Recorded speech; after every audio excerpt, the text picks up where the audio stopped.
Hola y bienvenidos a Amores Patos. Hi, welcome to Amores Patos. I'm your host, Anna. And I'm your host, Faby. This is a podcast where two best friends get together and talk about duck facts, duck lore, duck traps, and DuckTales.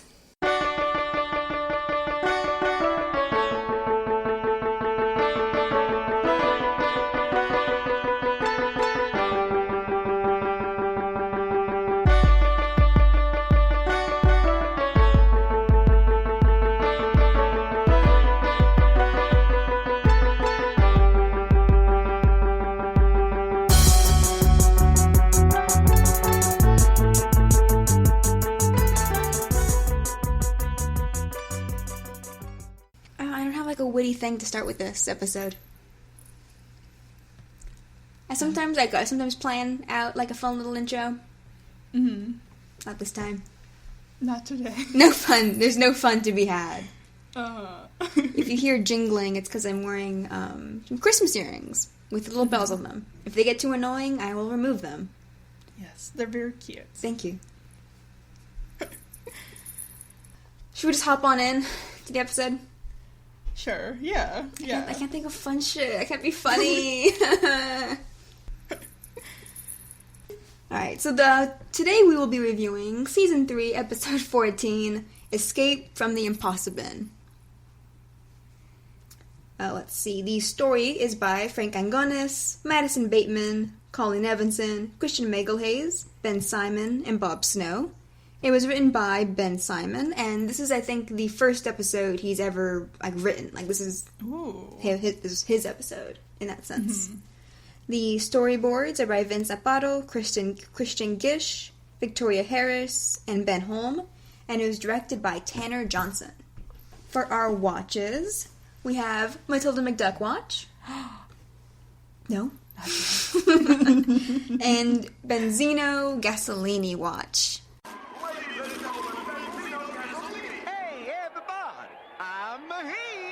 Mm-hmm. Also no. Oh. I'm never sure, I'm not sure if this late in the game we should ever, preface, who we are and what this is. We haven't done that for, new listeners who might just be popping in since we've been getting, I think, a little more popular recently. Yeah, maybe we should do that. Right? It never occurred to me. I'm like, wait, shit, what if we have new listeners? Yeah, I don't, Thanks to the, the very kind, not promotion, the show, exposure by the DuckTales crew. Yeah. Mostly through our very nice store with all of the things I design. We'll plug that at the end of the episode. Yes. But we have a store with merchandise. If you like DuckTales or Disney merchandise, mostly DuckTales, with some Three Caballeros in there. It's very nice. I recently got my shirt. You did get a shirt. Very nice. You got the Don't Eat the Toner office safety video shirt. I love it. I just think it's so funny. I think you did a great job designing it. And I'm very excited to wear it. Thank you. Yes. 4 years of yearbook graphic design finally coming back to fruition. It has been 5 years since I touched a graphic design or website computer. But it's like riding a bike for you. It is. It all just came back to me. It took a bit, but it all came back to me. But so I'm not sure if we should ever. It never occurred to me to preface that. That's partly why I had our watches be very basic. No fun little turn of phrases. In case this is somebody's first episode, though I hope it isn't, because we are pretty down the line. Tell your friends about us. We haven't a little late in the game to be advertising.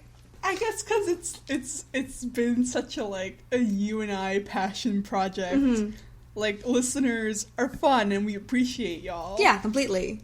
But it's never been about the listeners. It sounds so terrible. It's just been if y'all listen, that's very nice. We appreciate it. But it's never been a goal of ours to reach. Yeah, to a massive fan base. Yeah. But I know that we've been getting a little more attention, at least to Yeah. And we have a new review, which we'll be reading at the end of the episode. And after a long time with no reviews, 2 in 2 months is a very big deal. It's very exciting. But yeah, so this is our podcast where we talk about DuckTales. Yeah. I mean, I forget, like, what's so special about this podcast? We're 2 women. Yes. Oh. And, I don't know, fuck. Like, I used to call myself, I'm Faby, if y'all don't know us by voice now, but... Yeah, we introduced a little at the start. I'm Anna. Yeah. At least I used to say that I was, like, the non-expert. I'm still not the expert, but I know a lot more than I used to. You do. I am cursed with an encyclopedia-like knowledge of Disney ducks for some god-awful reason. It's a blessing. It makes and a curse. Amusement park lines very interesting. It does. When amusement parks were a thing. Yes. We're open to us. One day soon. It will be again. Yes. And I'll be there on Big Thunder Mountain, losing my goddamn mind. God, I'll never forget that one time we were in line for like an hour? Was it like an hour? Yeah. In the summer, which is the worst time to ever be stuck in that line. Yeah. Because it winds and seems so much long. It is longer than it seems. Yes. So much longer. That's the trap that I always fall into. I'm like, oh, it doesn't look that long. It doesn't look that busy. So you get in the line, and then you're like, oh, I forgot that it's like infinite on the inside. That's the one where we went so insane at one point that we saw a lizard, and I pointed to it, and I said, that's Big Thunder.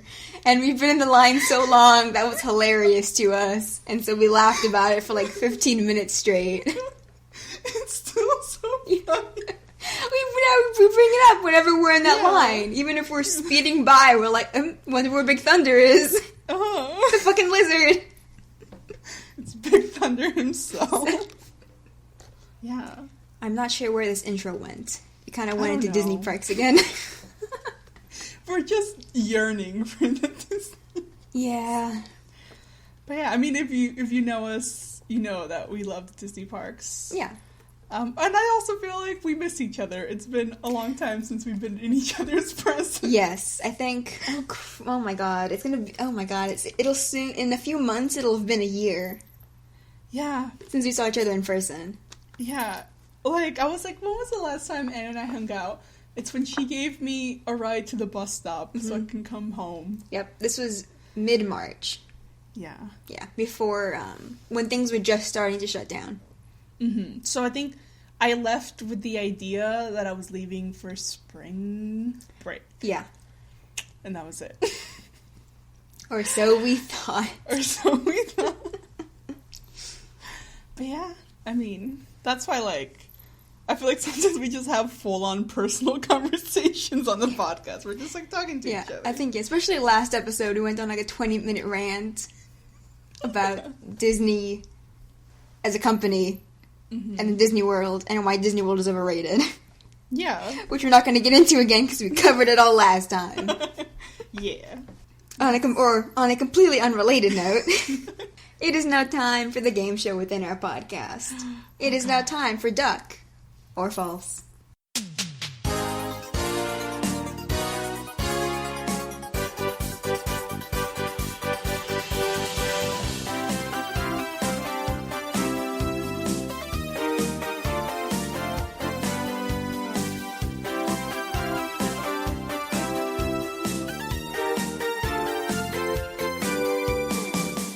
Alright, Faby, for your Duck or False question, Scrooge McDuck has a net worth of $1.2 trillion.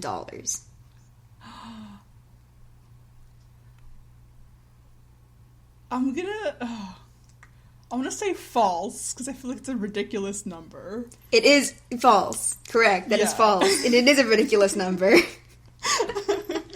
According to Every Geek, that Scrooge has a net worth of $1.2 trillion.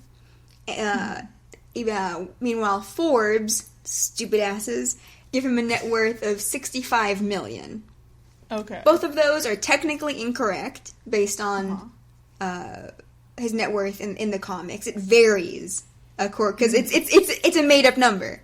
Yeah, He's the richest. It's just a made up number. Yeah. According to Barks, he has 1 multiplegillion 9 squat-to-magillion $623.62. We learned this in the comic, The Second Richest Duck. Mm-hmm. According to DuckTales' 1987 episode Liquid Assets, Scrooge McDuck has a total net worth of $607,386,947,522,000,000,36. It's the cents that are really pissing me off. The cents are funny to me. And according to Don Rosa in The Life and Times of Scrooge McDuck has a net worth of 5 multiplegillion 9 impossibillion 7 fantasticatrillion and 16 cents. I'm gonna go steal money from this man's fountain. Obviously it's a made up number every time because he is the richest forever and ever. So it's just made up. So no matter inflation where it goes, it doesn't matter. Yeah.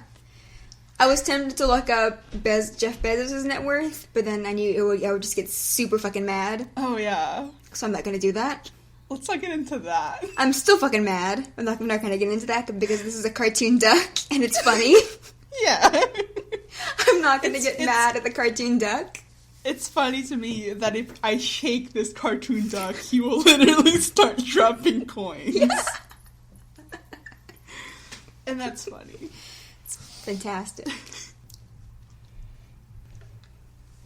So we start very seriously. The Duck family is having a meeting led by Beakley. Half of it, yes. So there's 2 meetings happening at the same time. And we're going to get shots, going back and forth between Beakley, who's, and Webby, who are, guiding this meeting, to Donald, Dewey, who's laying down on the stairs, yes, and Huey. And then on the other side, Scrooge is at the bin with Della and Louie. Yeah, this seems to be, immediately following Let's Get Dangerous. Mm-hmm. If not the same night, the very next night, because they're not wasting any time. So it looks like Beakley and Webby are kind of introducing F.O.W.L to Donald, Dewey, and Huey. Yeah. While Scrooge is kind of doing the same to Della and Louie. Mm-hmm. Both of them have the boards with the pins and the red thread. Yeah. And big pictures of Bradford. Just his worker's ID, I guess. It's a big blown up picture, our enemy. Because at this point they don't know shit about F.O.W.L. Because we see from Beakley's speech that she says that F.O.W.L was defeated by Shush. Mm-hmm. Yeah. And but we don't learn what that was, what that looked like. We don't learn anything about the past. No. She just says that they thought they had been eliminated, but apparently they've risen again and they're being led by this traitor. Mm-hmm. It's Bradford. And we cut between Beakley and Scrooge through this whole thing. And Beakley's very no-nonsense, but Scrooge is, he goes on a bit of a rant about Bradford. Yeah. F.O.W.L, the fiendish organisation for world larceny, is back. Long thought to have been eliminated by agents of Shush, they've risen again, led by a devious traitor. Bradford Buzzard, the head of my board of directors and my most trusted business partner, was surreptitiously spying like a sanctimonious snake of secrecy, sinisterly slithering in slimy F.O.W.L's. I tweeted earlier that I love David Tennant, and it's specifically because I love his voice acting in this episode a lot. It's really good in this episode. It's always good, David Tennant. But I really liked. I think because we do get a good amount of Scrooge in this. Mm-hmm. And because you see here at the beginning on his rant with Bradford, we get more of his reaction to Bradford betraying him. Yeah. Because he feels betrayed. Yeah, because he starts yelling, like, you know, like, his famous alliteration. His alliteration goes on, a lot of S's. That just goes on, and then we cut back to Beakley after a good deal of alliterating insults. And yeah, like, he's getting heated, and Beakley's like, yeah, like he said, very no-nonsense, talking about how, like, the next betrayal can come from anyone. Yeah, like the fact that, like, that she's pressing the fact that they should be expecting to be betrayed again. Yeah. And Webby, and of the group, we see Donald is the most serious looking. He's taking this the most seriously, which makes sense. And I was glad that they added that detail, that he's actually looks serious. Mm-hmm. Webby flips over the board, which it's a whiteboard on the back, with a list of potential traitors. Mm-hmm. This list.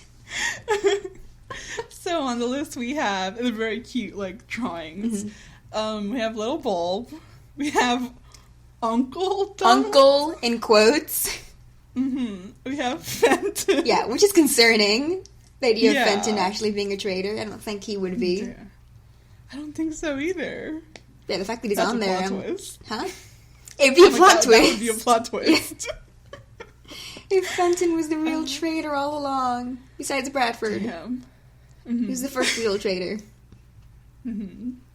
We have a blue screen beagle. Yeah, someone who's a beagle we have not seen, but I suppose exists. What is he holding? I don't even know what he's holding. I just assumed it would be like, I don't know, computer hacking device. Yeah. I don't know. And then, Louie, in quotes, is last on the list of potential traitors. I love it. And, Donald gets upset that he's on this list. Yeah. And, like, no one else reacts. No. And then we cut back to Scrooge. Because both Scrooge and Beakley are basically preparing everyone for an imminent attack. They're on the defensive. Mm-hmm.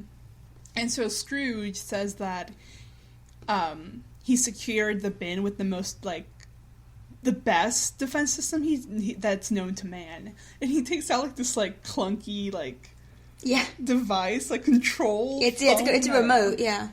Yeah. And he says that he needs the most cunning individuals he knows, which are Della and Louie, to, like, go through the whole thing and spot any weaknesses. Yeah. I think it's very sweet that, like, Louie and Della are the ones that are going to do this. Yeah. Yeah. And I love Louie. Louie's like, okay, yeah, sure, I'll help you. But only because I love the money. He's like, wait, I'm sorry, I mean you. And he's you! As he, like, takes a sip of his pep, which she has infinite cans of. So we go back to Beakley, who is like, you know, like, we need to be ready for another attack. But with Webby's help, we're going to train y'all to become, like, the best defense team of all time. And Donald, in trying to wipe the little cartoon him off of the list of potential traitors, the whiteboard, like, starts spinning wildly and then throws him to the ground. And they acknowledge that the traitor is probably not Donald. Yeah. But yeah, the fact that they suspect another traitor. Immediately. Immediately that, okay, so Bradford betrayed us. And that because this is foul, then that we should expect another betrayal. Mm-hmm. This turned into surprisingly, we'll see, into surprisingly also a really good Beakley episode. Yes. It really, yeah. Yes, one that gives me more questions. Yeah, again, more questions than answers. Mm-hmm. We'll get more into, I think, more of those as more of her stuff comes up. Yeah. We go back to Scrooge, Della, and Louie. Because, I don't know, Della's just messing around, I don't know. Yeah, she's having fun. I think we see a scene parallel this specific scene later, actually. Like, not in this episode, in a couple of episodes, with her just kind of messing around. but it's funny. What episode is that? It's the first adventure when she like goes around his office wrecking. Oh, that's cute. You're right. But yeah, so she's like going around his office being like, where are the traps? Like, are they here? Are they there? She like spins the world globe. She like looks under a lamp. Yeah. She like was whacking a stapler and the staples are just coming out and Scrooge is like, can you stop? Those cost me 5 cents each. And yeah. But yeah, but Scrooge is like, no, I have like he's putting the entire bin on lockdown, and that he has. Then the traps have been designed by like the most diabolical minds, and he starts to like list things, but he only lists 2 people, and I'm like, yeah, it seems like he's gonna list more, but he doesn't. Just 2. He has 2 friends. Yeah, it's Gyro and Quackfaster.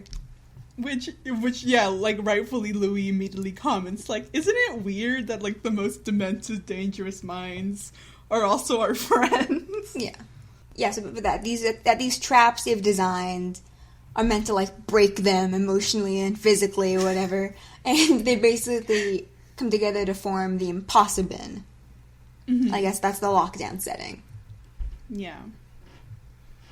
And Scrooge says that, yeah, like, he's gonna set the system to test mode, and that Louie and Della are just gonna try to beat all the defenses. And he's like, and if you guys make it outside, you know, without being driven to the brink of madness, I'll buy you guys lunch. And he, like, reclines on his chair and turns around. Yeah. And, yeah, that's when, Louie realizes that he really doesn't expect them to make it out of this. And so Scrooge picks up. I don't think we said we're in his office in the money bin. Oh yeah. And I like the money bin's layout. Like these rooms all have these just massive ceilings. So the rooms all just feel really big. Yeah. And so he grabs the clunky remote and he activates the Impossibin, and. And it's cool because like we see like the seams in the walls all glow green for a second. Yeah, it's like the building itself is like it's the trap. Like they're sealed inside basically. There's like no communications in or out. You know, yada yada. They can't get out till either it's turned off or they make it out. Yeah. So like we've been told that it's very very serious the situation or like the security. Yeah. So, and Scrooge is very much like Bradford is not going to get the best of me, like, again. Yeah. Like, we need to make sure that we have everything secured and that no one can get in or out of this bin while it's in Impossibin mode. Yeah, and he's amped. He's like, first up is the hallway of hidden horror. he's having fun with it at first. Yes. Until he's not. I think that's what I really like about this episode is that Scrooge goes through a very fun range of emotions. Yeah. Like, it's always fun to see. So we go back to the manor, to the dining room? Yeah, the dining room. Yes. And Huey is sitting at the dining table, and there is also a covered tray on the table. Huey has the Junior Witch guidebook and the Missing Mysteries of Isabella Finch, her journal, open up on the table in front of him. And he is frightened by the dragging sound of Dewey dragging this huge sword that will be plot relevant. Yes. Sort of. But he's really struggling to carry this thing. He can't lift it properly. And so, Dewey's declaring that, if Beakley wants us ready for a fight, then, get a load of this. He has this nice fancy big sword. Giant sword you cannot lift. It's almost as big as he is. Yeah, it's a huge sword. I like the noise it makes, because, the noise makes it sound very heavy. Oh, yeah. It was nice. Nice detail. And he immediately, gives up. He's like, you know what? I don't need to terrify the enemy this early in the game. He puts it on the ground. Puts it down, yeah. Meanwhile, we have Huey, panicking. the beginning of panicking, because he's trying to find answers about F.O.W.L in these two books, and I'm like, bud, I don't think you're gonna. No. I don't think those books have anything about an organization that supposedly disappeared in the 1960s, and it was a secret. Yeah. Back then. Yeah. Because he's very persistent that, like, you know, the Junior Woodchuck guidebook has never let him down, so it should have, like, something about F.O.W.L or something about Bradford or something. Yeah, or like a connection, yeah. Them, yeah, to like, the missing mysteries, but Dewey's like, nah, bro. Yeah, I think, Dewey climbs onto the table, I think. I love when they're just standing on the table. Same. Because they need them both in the shot. I don't know. He didn't need to be on a table. I love when the guidebook looks really small. I noticed that too. It'll sometimes make, when someone's holding it, it'll sometimes just look really small. And then when it's on the ground or when it's just down, it's like a regular sized book. Yeah. Other times it looks like it's 6 inches long. So yeah, sometimes it looks like it's like a nice textbook, like a school textbook, and other times it looks like a little, I guess, like a journal size. Yeah, It yeah. varies. It varies. And Dewey does this thing that reminds me a lot of, like, when Gaston gets Belle's book, and he's like, what is that? There's no pictures. Yeah, because Dewey's like, come on, Huey, like, when's the last time a book's ever solved anything? I'm like, I think there were a lot of times. Yeah. I'm not going to think of any, but I'm pretty sure there were. Yeah. But Dewey obviously is a lot more flippant. Yeah. And he sits down next to Huey, and I guess they're just having like a late night snack. Yeah. Because he expects there to be toast under this covered dish. Is it like cloche? Is that I guess a cloche, yeah. Cloche? I don't know. I think it's I don't know. Cloche. Yeah, but Huey lifts the I think it's a cloche. Cloche lid, whatever. the fancy serving tray cover. Yes. He lifts it, and Webby was like curled up in a ball underneath it, armed with the deadliest of weapons. Mm-hmm. Spoons. And I love the reminder of how deadly Webby is. Yes, yeah. Because let me see the action again, because it's very funny. Yeah. So they immediately get spooked. Dewey, like, I don't know if he's running or he, like, jumps, but, like, she throws a spoon so that it, like, has him sticking. It pins him to the wall. She pins him to the wall with a spoon. And Huey, she runs down, tackles, and, like, she pins him to the ground, and then, like, buries the spoon next to his head. Yeah. They probably couldn't give her knives.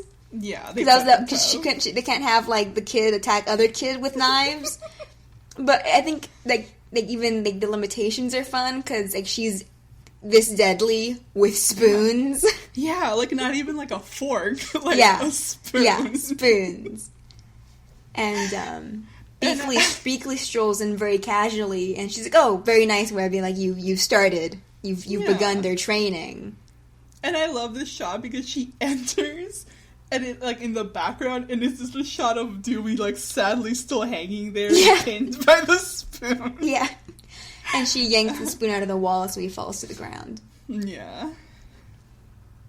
So she like lets them know at this point that F.O.W.L can strike, at any time. So the whole day, Webby's going to be training them. She's going to pretend she's a F.O.W.L agent. And she's going to launch this attack on the boys when, they least suspect it. Yeah.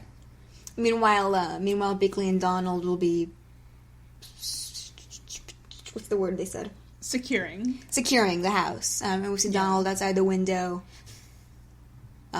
We know he's installing... We see security cameras later, but he falls down the ladder. Hitting his beak on every rung. Oh, no. And so here we have, like, Huey's concerned, because he's like, what do you mean that an attack can, like, you guys are going to attack us at any time? Like, how am I supposed to prepare for that? And that's, like, a question he has throughout the whole episode. Yeah, really. which nobody answers. Mm-mm. Yeah. And Webby at first is very excited. She says this will be fun. And she goes to hug them. And I'll put through the line she says in here, because it's too funny. But yeah, like, you're right. I love that it's like, oh yes, this small child was trained by a, like, trained by an assassin. She was trained by a spy. She knows how to kill a man. Yeah. With a spork. Or a spoon. I love that. Training starts now. Oh, this'll be fun! I am Webby, bringer of death. So we go back to the bin, and Scrooge is leading Louie and Della to the first trap, to the hallway of hidden horrors. Mm-hmm. And it's a hallway. Della's, like, expecting, like, lava, snakes made of spiders. Like, she's, he says, ready to be impressed. Yes. Oh. Yeah, this hallway is, I mean, it's full of death traps. It's full of various saws and blades spinning out of the walls. And they are all bright purple against, like, this gray hallway. And so Della's like, oh, like, saw blades, like, not that impressive. Like, she comments that the purple is a bit weird. Yeah. But that it's, like, a standard death trap hallway. I love Scrooge is this fucking drama queen. He's like, ugh, you're right. How could I have spent millions of my hard-earned money on this stupid, predictable death trap? Saw blades? I mean, the purple is a weird touch, but otherwise this is pretty standard. Bless me bagpipes, you're right. Oh, I've wasted my hard-earned money on standard, easy-to-avoid traps. Ooh, well, maybe I should do this. Oh, like, presses a button. Yes. And a bulb, like a bulb tech bulb, descends from the ceiling and glows purple, and all of the saws and shit disappear. Yes. And that room is very brightly lit. I would go insane inside of that room. Yeah. I really, really like this room, though. I like the colors are really nice. Yes. Because the saws all disappear when the light turns on, but they can still hear them. Mm-hmm. And they just let Louie walk forward. That's the thing. I was like, why? They just let him walk forward into this room of literal death trap. This literal death trap to let him walk forward into. Like, what if... I'm not gonna get too grim about it, but, like, they just let him walk forward. And like, Scrooge knows what's going on. Yes, Scrooge is looking on smugly as a chainsaw appears out of the wall and slices through Louie's pep can. Yeah, and this is a great shot. Yes, I love this shot of, like, kind of, like, out of focus. Yeah, it's kind of below too. Like, it's like the shot is from a bit from below, so we see everyone's reaction.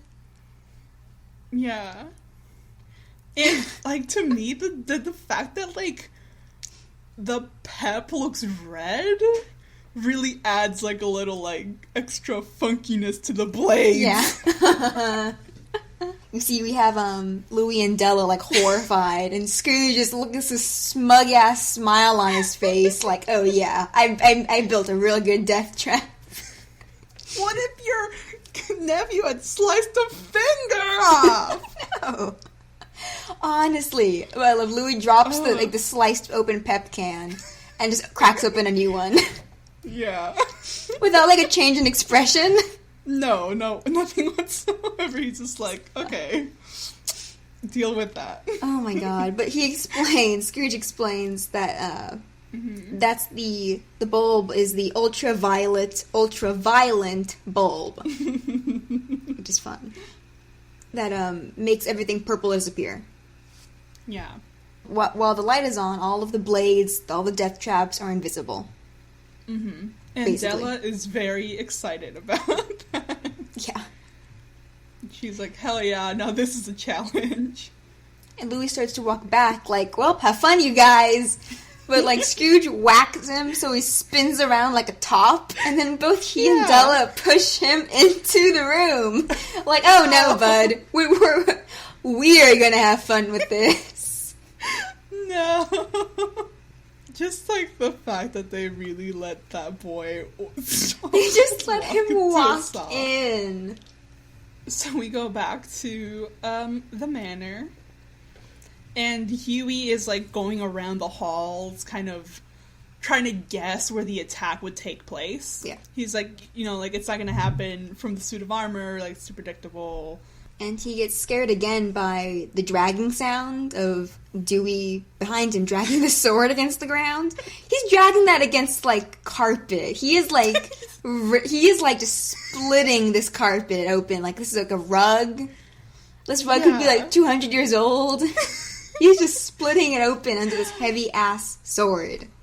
Oh no, he's like me the time I was, like, cutting things with an X-Acto blade, and I didn't realize I was cutting, like, my mom's, like, the plastic she was covering the table. Oh no. Yes. Yes, that. Or me cutting through fabric and cutting through my headphone cord. I did that. No. That was fun. Sliced clean through. I'm like... Okay. That was fun. I think they were like iPhone headphones. Sad day. Anyway. Huey is to Dewey like, dude, yeah, give it to the sword. You can't use that thing. He specifically says that, like, that sword isn't gonna save them. Like, the thing that's gonna save them is gonna... It's clear-headed logic. So that's what Huey's trying to do, like I said, that he's trying to figure out where Webby's gonna attack them from. Yeah.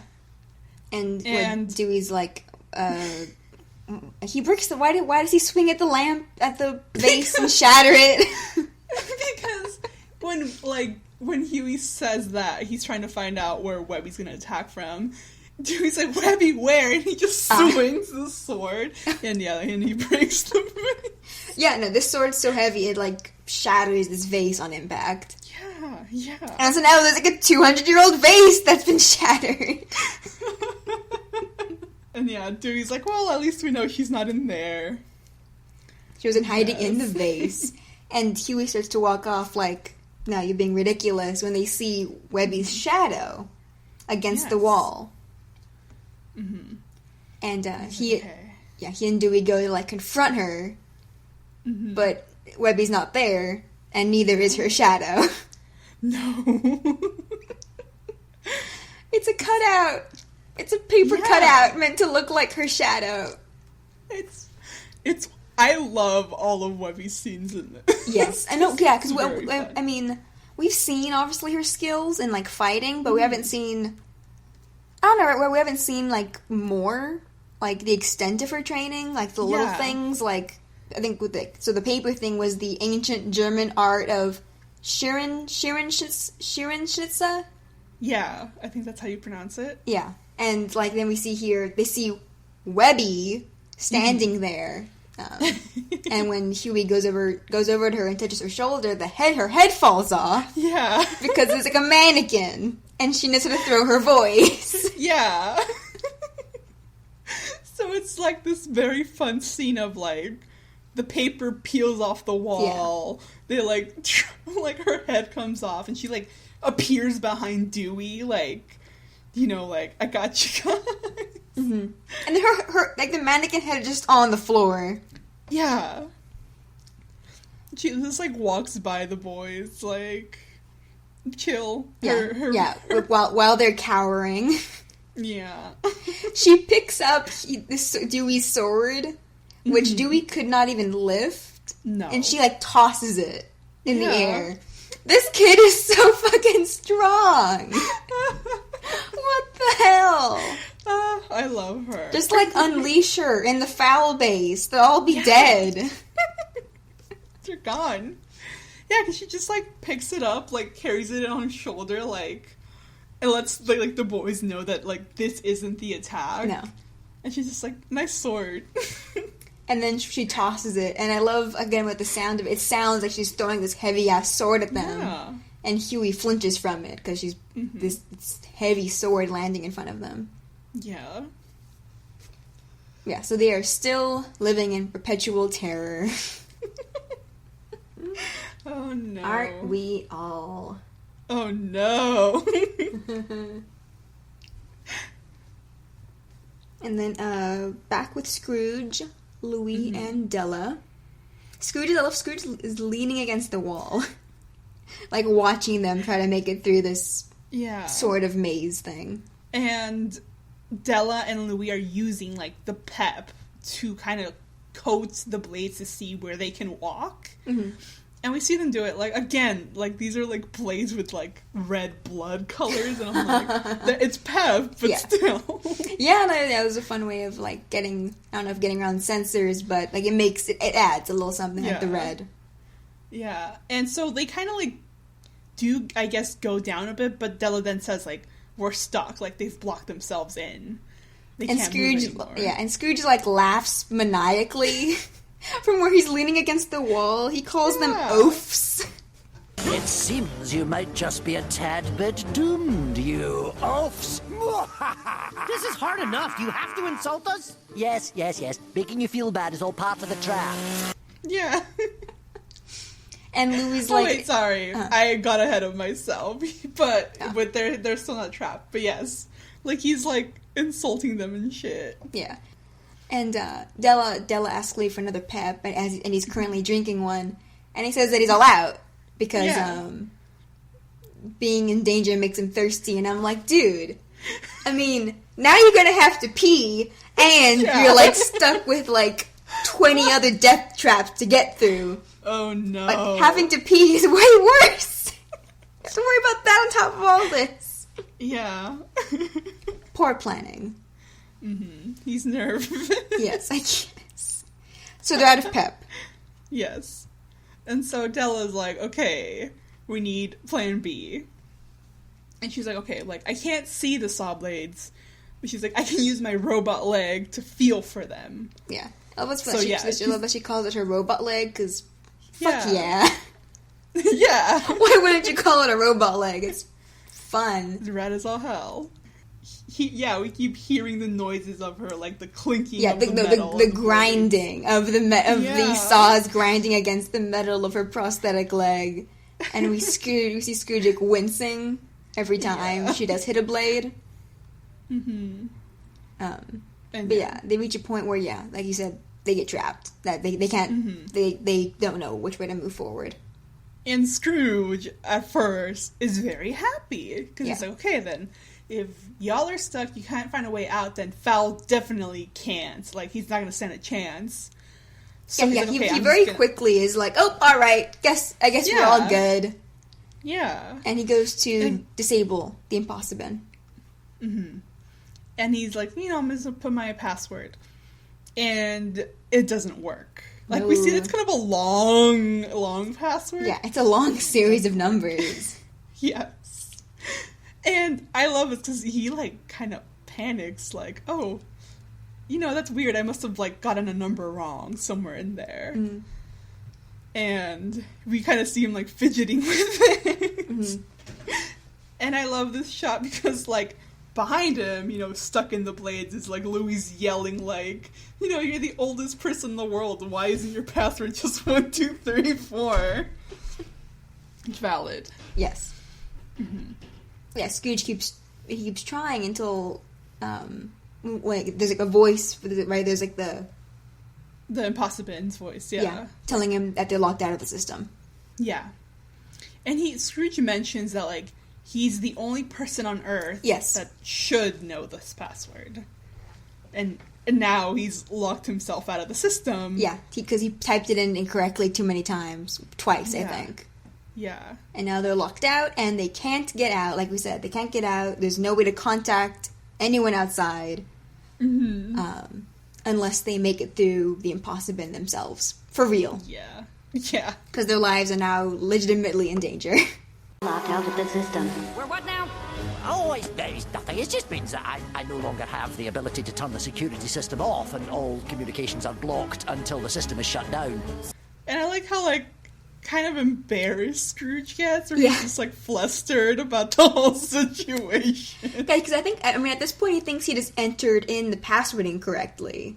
Yes. Like, he doesn't think there's any foul play. Ha ha ha ha ha. Hey. That's it. Good night. That's it. Everyone. Good night, everybody. How do they start insulting Gyro? So, it's weird because there's, like, a commercial break. But, so Della is like, okay, no big deal. Like, I've gotten out of worse situations. You know, I did escape from the moon. And she's like, well, that did take years, but, you know, it was fine. This is different. Yeah. And I love Scrooge's act, like, because he's, like, hitting a blade with his cane. Yeah, he's, like, feeling them out with the cane. Like, he's like, okay, where are these things? I don't fucking, like, lose a foot. Yeah. So he can catch up to the rest of them, to both of them. And he goes, like, you have to admit, I've really done a sin this time. I know. He's so cavalier about, like, sending them to their doom. What a scamp I am. Yeah. Building this horrifying maze of chainsaws and axes that, I mean, will, like, result in the grisly murder of anyone else. And, like, Louie yells at him, like, you, like, stop sounding proud of what you're currently doing. This is a bad situation. And yeah, this is when Della gets really mad, and she's like, fucking, like, fuck Gyro. Yeah. Fuck Bulb Tech. And, like, the whole hall, like, flashes red. Yeah, because the bulb in the ceiling glows red. As we've seen the bulbs glow when they get mad. Ever since... what was it? It was the third episode? We can never remember the episode's title. Is it The Great Dime Chase? I think so. Yeah.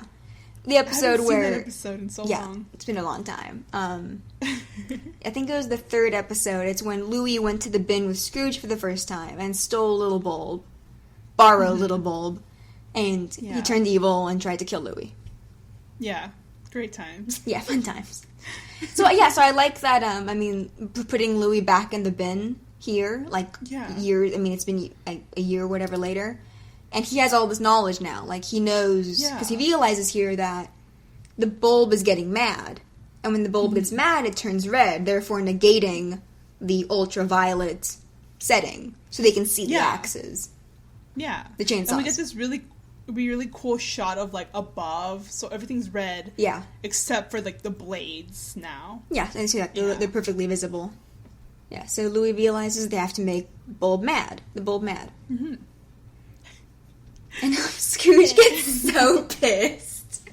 Scrooge is like, Gyro, like, allowed the system to be flawed after I paid, like, millions of dollars for this goddamn waste. We get these, like, flashes of red again. Yeah, I think, he gets mad again when Scrooge insults it. So the bulb glows red long enough they're able to make it down a good portion of the hallway. And then Della lets loose. So I love, because she gets, like classic Donald Duck angry with, like, her, like, mannerisms. Yeah, and like her jumping and the posture. Another classic Gyro failure, along with his weird tiny glasses and his dumb tiny hat and his complete inability to perform even the basic functions required to pass for a human being.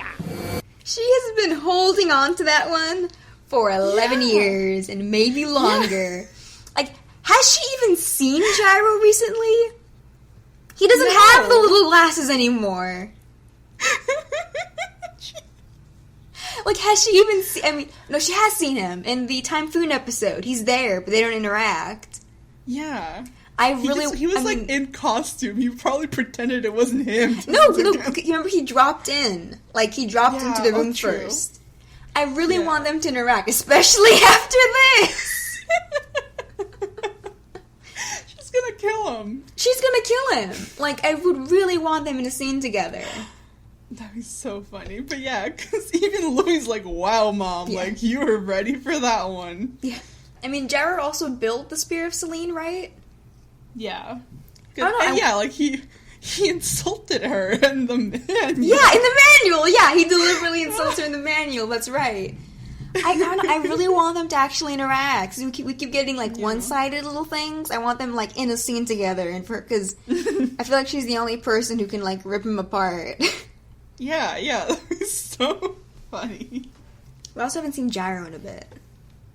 We haven't. I think Astro Boy was probably the last time we saw him, right? Yeah, Yeah. Where is he and his son? I know. I want Boyd. So we go back to the mansion. Mm-hmm. And we see, Huey went to go look for Beakley, who is, as she is entering the other bin, which we haven't seen since, I think, season 1 episode, The Other Bin of Scrooge McDuck. I think that's what it's called. I think. I don't know. The other bin of Scrooge McDuck? I think so. Yeah, I think so. Yeah. So he's following her into the other bin. She's trying to reason with her. Yeah. I feel like he also, like, he's following her, but it takes him a while to realize where he's going. Yes, yeah. Because he's following her down, like, through, like, the vault door, down the spiral staircase. And Donald is down here setting up security cameras. Yeah. While I really appreciate you training us, so fun, it's a bit hard to focus when an attack could happen at any time. Well, that's the point of the exercise. We need to be prepared. But I am prepared. And once they're at the bottom of the stairs, he's like, wait, where the fuck are we? The other bin is huge. It's like this huge area. Yeah, it fills up the entirety, I assume the entirety of Killmotor Hill. So the inside of this mountain, this small mountain, is just hallway after hallway of, like, items that are too powerful, that Scrooge keeps because they're too powerful for anyone to have. Yeah. And so, like, he freaks out and he, like, runs up the stairs again. Yeah, this is what kind of breaks him. Because he's been, kind of on the brink. He's been worrying about how little they know. Mm-hmm. But after he sees this, he runs back to his room where Dewey is, and he exclaims that that they know nothing. Yeah. Like, they didn't even know that this massive space was underneath the mansion. Mm-hmm. And so he's like, everything I know is a lie, basically. Yeah. Or not that it's a lie, but that they don't know enough. Yeah. That what they know barely scratches the surface of what there is. Mm-hmm. Which is fun. Because, with F.O.W.L, we don't know what they're up to. Mm-hmm. Like, we've seen snippets of them, and we kind of know what Bradford's about, but we don't know what they're up to. Yeah. We don't know what their plan is. We don't know what the end goal... Well, we kind of know what the end goal is. We don't know how they're going to get to their end goal. That's the thing, yeah. Their end goal is... Like, we know Bradford's ethos. Yes. But we don't know, like we don't know the steps they go into. And I do really like that, though. I like that F.O.W.L is so in the dark. Not just to the characters, but to us. Yeah. Because, Magica, Lunaris, it's all been very blatant. Like, we know their plan. With Magica, it worked. Because we got it through Lena, and we got, like, the build-up to it. Yeah. With Lunaris, it worked a bit less. Or at least the payoff didn't work out so well.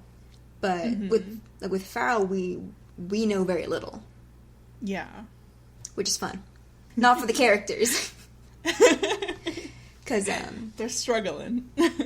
Huey runs into the room, and Dewey starts to reassure him, sort of. Yeah. He's like...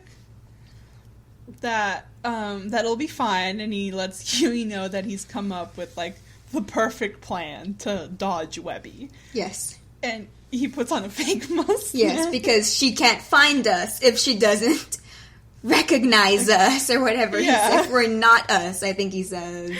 Yeah. Meanwhile, Huey falls to the floor in the fetal position. She does genuinely reassure Huey with, like, something familiar that they've said before. Mm-hmm. And Huey does seem at first a bit reassured, and then Dewey walks into the room. And I love this scene. Oh my god. Because, like, the way it's framed and the music that accompanies it is so fucking funny. Oh my god. Because Dewey walks in and very calmly is like, hey, Huey, hey, me. And then it's like, realization, like... It's like, what? So Huey's like freaking out, looking at his brother. And then he like looks and like Dewey takes off the mustache and like shakes hair and it's Webby. It's Webby and she like encroaches on him and Huey's like just crawling backwards away from her and the music gets so menacing and she like threateningly puts her bow back on. She clips it back on menacingly. And Webby's going towards him, and, like, the shot of actual Dewey in the hallway looking in horror. He's looking on in horror. He doesn't do anything to help. No. But yeah, because Webby has perfected the art of imitation. She can do Dewey's voice perfectly. Also, I've perfected the art of impersonation. Boom! Doppelganger! Oh, and this still isn't the attack. And she leans in real close to Huey, who is like pressed up against the wall in terror, and lets him know in Dewey's voice that this still isn't the attack. Yeah. Huey's like sweating, like stressed, like, and like part of me like feels bad for laughing, but it's just so funny. Oh, it's good. Like, it's great. Like, I am terrified of the idea of seeing my doppelganger. It's one of those things that, like, stresses me out. What? Like, I don't know, like, after also watching Us, I'm just like, Oh, the movie Us. Yeah. I'm not a horror movie person. The extent of my horror movie repertoire is Gremlins and Krampus. Does Gremlins count? I don't know. Yes, Gremlins counts. People die. Okay. People are murdered by the Gremlins. I've never seen it. It's one of those movies. I'm going to rant about Gremlins on the Christmas episode. So just hold on tight to that for that, listeners. For my Gremlins rant, because I watched that for the first time. Mm-hmm. The classic 1984 Gremlins. So stay tuned. Stay tuned for the Christmas episode. Maybe. Yeah, I love that unless scene. I forget. Yeah, we might forget. I love Webby. I'm glad they let her be just, I don't know, very deadly. Yeah. This episode is fun. I like that. I like when they let her be deadly. I don't know. Mm-hmm. So we go back to the Impossibin, and we don't get to see like all of the all the trap rooms that they went through. Because we see they fall into the archives through like a panel in the wall that spins. Yeah. And lets them out, and we learn that they were stuck in a time loop room. Yeah. We learned they were stuck in a time loop room. Thank you. I love it. Welcome. Scrooge says, like, Quackfaster was the one that was in charge of designing the trap in this room, and that, like, he doesn't know what she did. Like, she kept the plan secret. Yeah. I'm wondering, who designed the fucking time loop room, then? Yeah. I don't know. We don't get to see them, so we don't know them. Who designed the fucking time loop room, then? And, Deja Vu is so scary. What do you mean? Sometimes having deja vu is, like, legit creepy. Scrooge just walks... Yeah, because Scrooge is talking about how he doesn't know... Yeah, like I said, he doesn't know what trap is in this room. Mm-hmm. And so he's just walking forward like, many seconds now, the trap will be activated. And he steps on the tile, on a tile, that lights up and sends him shooting up at the ceiling. To the ceiling. Fun times. And this was very fun. Mm-hmm. There's a lot of, like perspective? upside down shots. Yeah, perspective shots. That's the word. Because what Scrooge stepped on was, he realizes, was a Rosa rune. So it shifted his individual gravity. So up is literally down for him. Yeah, so his gravity switches. So he's stuck on the ceiling. He can't jump back down to the ground because it would be like jumping from the ground up to the ceiling. Yeah. These Rosa runes are a reference. She just says that and dabs. I dab now. I don't know if it's ironically or unironically. I don't know, dude. I've been whipping. No. Like, it started ironically, but now, like, I'll say something to my brother, and I'll whip, and he's like, why? We're all just going insane now. It's fine. We're going through it. Yeah. But, so the Rosa runes are a reference to the 1996 Don Rosa comic, A Matter of Some Gravity. Ooh. This was one of a few of his comics, which were founded on toying with the laws of nature. Mm-hmm. In this particular comic, Magica attacks Donald and Scrooge with a wand that changes their personal gravity. Mm-hmm. And specifically, she changes it sideways so she can steal the dime. So they have to run across like the sides of desks and the sides of buildings to follow her. It's a really, really fun comic. Like, I mean, things like this are easier. Things like, I mean, shifting perspective and gravity are easier to show, like, through movement. But the way, I mean, he's able to show this really creative concept through just still drawings. Like, it looks really cool. This comic was nominated for Best Short Story in the Eisner Awards of 1998. Wow. It's a really fun comic, yeah. It's just, like, visually, it's really interesting. So that's, again, it's a matter of some gravity. And like I said, it's one of a few stories founded on specifically toying with the laws of nature. And even if they aren't, like, completely accurate, they're just demonstrated in really interesting ways. Yeah. Another one is the 1987 comic Cash Flow, where the Beagle Boys get an anti-inertia and a neutra-friction beam pistols. Neutra-friction gun makes the money behave like liquid, like a literal liquid, so they can't pick it up. And they can also, like ride boats on it. And the anti-inertia gun, or beam pistol, literally makes it so, like, weapons, like, they can't hit anything. They lack inertia. Okay. They're concepts that are done in really interesting ways. They're really fun and creative. The other comic is the 1995 Universal Solvent. Which we mentioned before. We mentioned it earlier. We mentioned this comic in the Dangerous Chemistry of Gandra D when we see we briefly see the Universal Solvent. Though its abilities are very much limited compared to what they do in this comic. In this comic, so the Universal Solvent, which is actually called like Omnisolve, I think. It's Jarrow's creation. It's capable of dissolving anything except diamonds. And as I think I said in that episode, Scrooge pours this shit on the ground, like, carelessly. And because he pours it just straight on the ground, it begins to make a solid shaft down to the center of the earth because nothing can stop it. And once it reaches the center of the earth, it'll result in the destruction of the earth.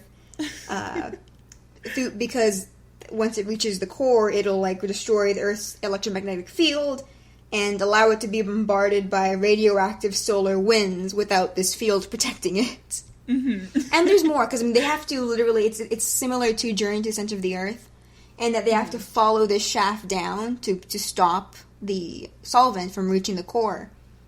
And the comic gets into how, like, pressure and gravity changes as you get closer to the core. And how they need to be, like, in this special pod. It's really interesting. Whether or not it's completely scientifically accurate, the way it's depicted is really interesting. Yeah. And yeah, it's similar to how deeply Rosa gets into sometimes history. It's another interesting aspect of his comics. Yeah, so I definitely recommend them. So at the Universal Solvent, 1995, Cash Flow, 1987, and A Matter of Some Gravity. Yeah, some fun comics. I wonder if there's, like, legit, like, academics who argue about this stuff and, like, how the there real... Probably there are. probably Aren't there, like, the Donaldists who are, Yes. like... They haven't... There's a name for people who... I guess are experts at the Donald Duck comics. I mean, Karl Barks made up a scientific, like a solution in a Donald Duck comic that turned out to be an actual, like, chemical compound or something. Like, it was later discovered. Yeah. After his comic came out. That's wild. Which is insane. Like, did he do any research? Did he just, like... luck into somehow discovering a compound. Who knows? That's so rad. But back to the episode. Yeah, so Louie is piecing together what's happening here.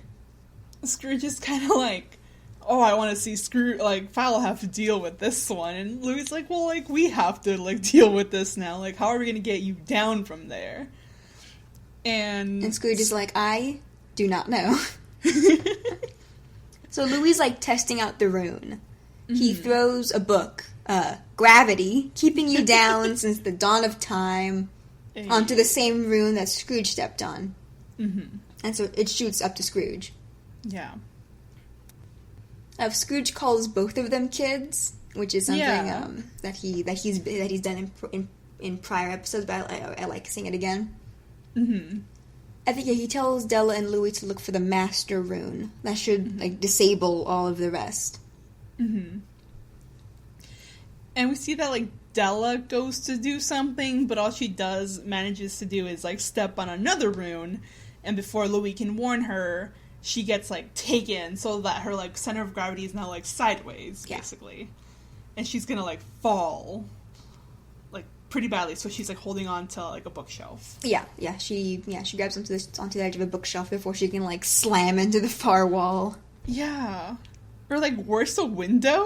Yeah. Oh my god, how would that even? Would he just like fall perpetually until you hit another building? Yeah. God, that's fuck awful. God. And we see briefly from like Della's perspective. She's like hanging on. So, like, for her, it's, like, a sheer, like, drop. Because she's now, her gravity is now sideways. Mm-hmm. And I think this was specifically when Scrooge notices the master room. So Louie's like, we need to find a way to be able to touch it. And all of them touch it. Yeah. Because it's on the far, far side of the room. Mm-hmm. So Louie goes, like, directly into action, and he gets, like, this stack of books, and he starts sending them up to Scrooge. And they all have, like, fun names, like Rainbow, Gravity. Yeah, which is a pun of Gravity's Rainbow, an actual book. Oh, I didn't know that one. Falling for You. Yeah. A series of poems by Isaac Newton. And so Scrooge creates this big stack of books so that he can climb, so that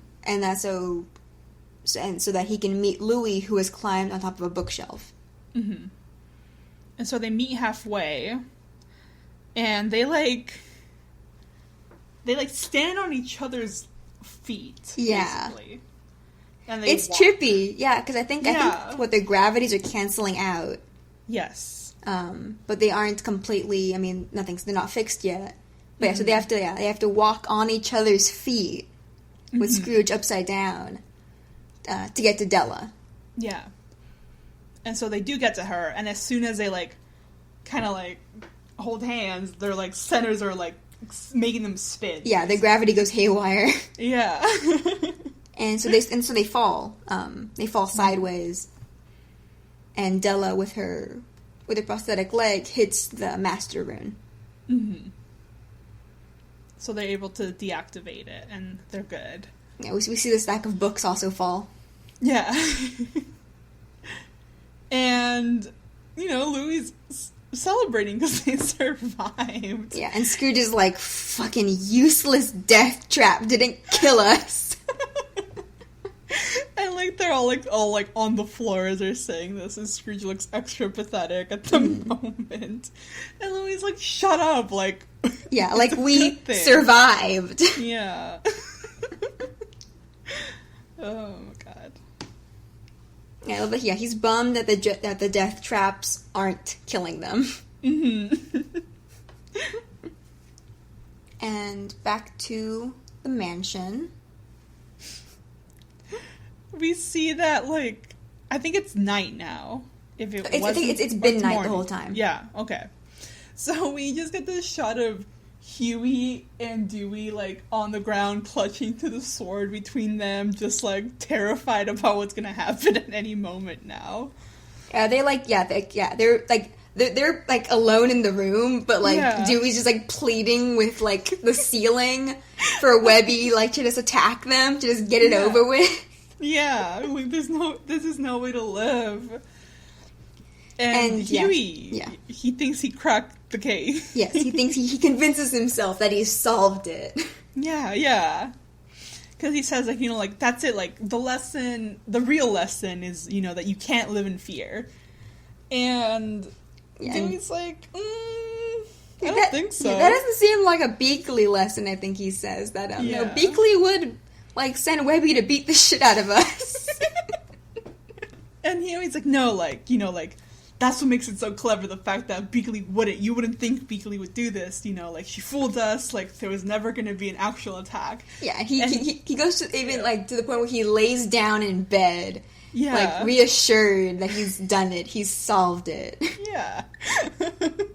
And I love, because immediately, like, not 1 second later, Webby's, like, she's been, like, how do you say, like, oh, she's been hiding, like, so they're in the bunk bed, she's been hiding, like, clinging to the sides of, like, the bottom of the bunk bed, like, her hair's messy, like, she's been hiding here for who knows how long, just lying in wait. She has a bow and arrow, like, on her back. Ha! There was never going to be an attack. This is the attack. And I love, because we immediately cut to Huey and Dewey screaming, like, running from her. Dewey's still struggling to, like, carry the sword. He's not doing a good job. No. Webby, like, slides down the banister and, like, releases an arrow, and the arrow has, like, it's like a trick arrow. It releases, like, a bolo. Yeah. I think that's what it's called. She ties Dewey up, and he falls to the ground in relief. He's like, it's finally over. I've been attacked. I did it. I was beaten.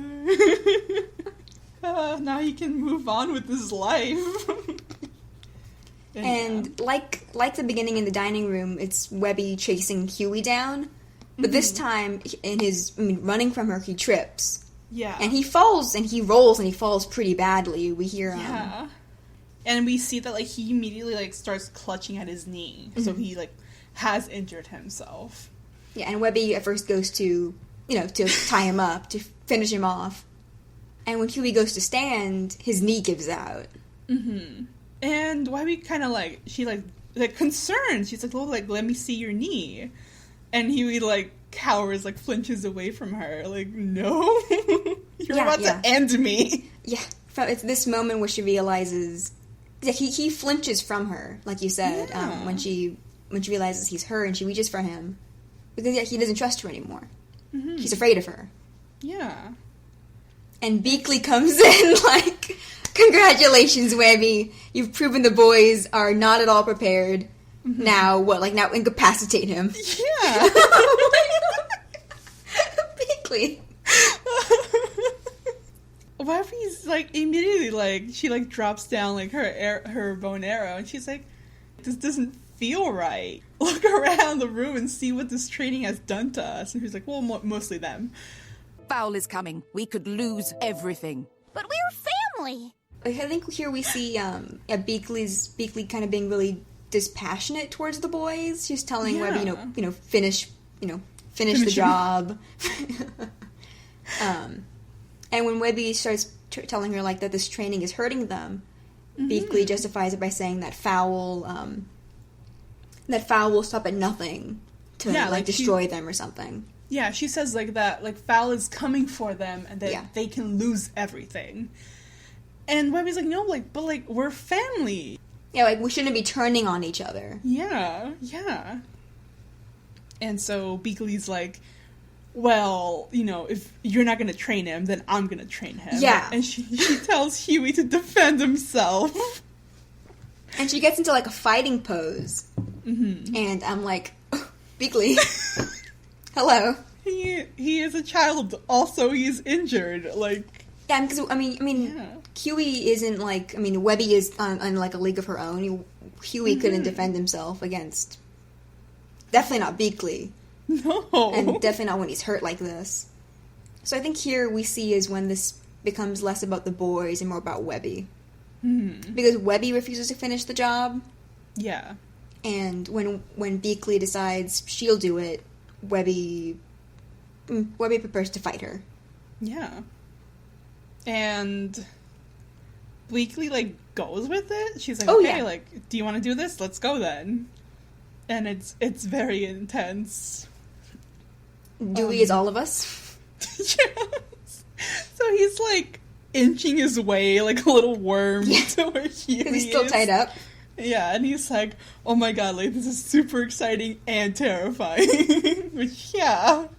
But before we can see the fight, we go back to Scrooge. And we see the latest death trap they fought off is, like, a squid thing in the elevator. Yeah. Or in the elevator shaft, I guess. Yeah. Because Scrooge, like, we see all these tentacles, like, dripping slime, thrashing, and emerging from the elevator. And Scrooge, while Della's trying to get Louie out from a tentacle, Scrooge is just, like, pushing the button to close the doors. Oh my god. I miss closing the elevator on people. Wow. No, but yeah, like, as, like, they kind of, like, retract when the door closes, there's this, like, slime everywhere. And Scrooge is like, alright, we've beaten most of my traps, but I think there's, like, one big one left. Yeah. And Louie at first is like, he's like, okay, isn't this enough? Like, like, why do you have so many traps? I'm sure the money is safe enough. Yeah. He's like, you know, like, I never thought I'd say this, but, you know, maybe this is overkill. Yeah, but yeah, Scrooge insists that no, there's one last trap. Mm-hmm. One final, I think, perfect trap. But I think as we see more, it's not about the money. That's not what this is about. And this perfect trap comes out. Well, he describes it, right? It's yeah, so it's designed after, like, the greatest warrior in, like, of the past century. And it also, like, combines, like, elements from all the, like, the defenses that we've just seen, basically. Yes. And we see, I think they're, like, in the main lobby. I think so, yeah. Of the money bin. And we see behind, like, the giant dollar sign, which is Scrooge's trademark logo or whatever. It, like, opens up, and there's, like, a chamber back there, and a robot Scrooge, like an exact replica of Scrooge, jumps out. And, I mean, I think this really speaks to Scrooge's, I don't know, narcissism? His ego, definitely. Mm-hmm. I mean, this robot is modeled after himself. Like, he considers himself the Earth's greatest warrior of the past century. Oh my god. Which, wowza. But I mean, with the, as we'll see with a bit more with the plot of this episode, why he's so insistent and why he so desperately wants these traps to work. It's not about protecting the money, and we'll see how his ego does come into play. Yeah. In this, which I'll expand on later. But yeah, so robot him, and it's David Tennant doing. I don't know what the difference is. Is it a Cyberman or a Dalek voice? Oh, Dalek, right? Because I can't remember what the Cybermen sound like. All I'm hearing is Doctor. I think that's the voices of the Daleks do. Yeah, I think so. It's been a long time since I watched Doctor Who. Same, but yeah. And so we see this because it looks exactly like you said, like exactly like Scrooge. Yeah, it's like exact replica. Louie complains that Scrooge spent a lot of his inheritance on this robot. And Scrooge is like, yeah, of course I did, but I expected a little more from this robot that I commissioned based on the amount of money that I paid for it. And as he insults it, the robot splits apart and basically increases like 5 times in size. Got me killed. Ah, no, that's better. I really like how the robot looks. It goes purple. So I like going back to the purple theme. And it's just like... Oh, that's what the bulbs are for. Because the bulbs are the ultraviolet bulbs, and because the robot is purple, when the lights turn on, it becomes invisible. We cracked it. I was wondering why it turns invisible, and then how and why Scrooge destroyed the light bulbs. Yeah, that's why, so it wouldn't turn invisible. We cracked it, you guys. We did it. I have watched this episode like 4 times, and I just figured it out. Same. I hadn't even thought about it. I hadn't thought, like, I'm like, how was it incorporating all the past stuff? Yeah. Doy. Yeah. Yeah, so the whole thing is purple, like, the whole, like, the face descends, and it's, like, the top hat out of the scum. It's mostly torso with, like, thin arms and legs. Yeah. It has, like, a screen in the middle. Yeah, with Scrooge's face. Scrooge's face. And again, it says Kirsten McKell. Yes. I'll put it in. It sounds really good. Like, they like, you bet they just told their attendant, just do a Dalek voice. He's like, I got you. Got you. And Scrooge looks at this monstrosity of a threat, and he's like, okay, that's better. And, see, Della's a bit insulted. She's like, so you modeled this after Earth's greatest warrior, huh? You couldn't think of anybody else? Like any seasoned adventurer? A tough professional that's never lost a fight. And Scrooge is like, you mean Donald? Della's like, what? Yeah, we see he purposely says this to get her mad enough to just go and fight it. Yeah, it's so funny. Which she does. And we see the robot, like, its arm, a compartment opens up in its arm, and it, like, a cane drops into its hand. And, like, a metal cane, and it fights Della off with it. Yeah. And it's really rad, like... I love this fight scene. Like, it's brief before she gets, like, thrown against the wall. Yeah. You can see, like, her skill. Yeah. Here. Yeah, so, I really like, that we get that... Not only that, we see her skill on display, because she gets a hold of the cane. She goes to attack it, but this is when it goes invisible. And now we know why. And she gets, like, just thrown to a wall completely. Yeah. And it's now the robot is looming over Louie until, and he ducks, and another pep can falls out of the infinite pockets of his hoodie. And Della's like, what do you mean you had another pep can this whole time, you know? And Louie's like, it's cherry. Like, cherry peps are rare. Do we have, like, what comparison is that, like, to actual sodas? I guess all the sodas that, that soda place in Walt Disney World used to have. Oh, I don't know. What is that place even called? I don't think it exists anymore, right? They closed it down? I think they did, yeah. I just remember the Beverly. The Coca-Cola hub. I don't know. I have no idea what it's called. And I went in there like 6 times. Like to get different soda samples. Yeah. What was the best soda sample? It was great. My dad forgot that the Italian soda is just like that really, really strong sparkling water. Yeah. Like we drank that in Italy and he forgot how shit it was. And he drank it and he just made this awful face and I'm like, how did you forget? They served it with our food every time we ate and it sucked. It's so strong, like the bubbles like make my head want to explode. Oh jeez. It's just such strong carbonation. There's no taste. It's just like this strong carbonation. It's terrible. Being dehydrated and having no choice but to drink sparkling water. I was when I studied abroad. It was my super long flight to Frankfurt, and they like ran out of bottled water on the plane. Like this was like in the last hour, maybe 2 hours of the flight, and I was dying. I was so thirsty. So I asked the flight attendant, "Can I have water?" And she's like, "We only have sparkling left." And I'm like, "Never mind. I am not that desperate." Well, See, I like sparkling water. Oh, God. It's fine. I can't stand it. It's like, I can't even get hydrated, because all I'm feeling is the carbonation. Though I will say that, like, when you expect, like, just, like, natural water, getting sparkling water is, like, one of the most jarring things that you can experience. But it's like the Alka-Seltzer vibe to me. I like sipping on Alka-Seltzer. No. Ugh. Yum. Oh, God, like, no yum. There's no taste. There's no yum. It just bubbles, invading your senses. I don't know. I don't mind the fizzy, the TV static feeling. It's terrible. But I don't know why. Like, it made me like pap having like a rare flavor made me think of like LaCroix. Oh, God. Which I don't like, but I know that are there rare flavors? I mean, LaCroix is... From what I've heard. Are there? But LaCroix is like the suggestion of taste. Yeah, I always say that it's like sparkling water that was set next to a fruit. Yes. And like they allowed some of the fruit to like enter through osmosis. Yeah. Some sort of osmosis.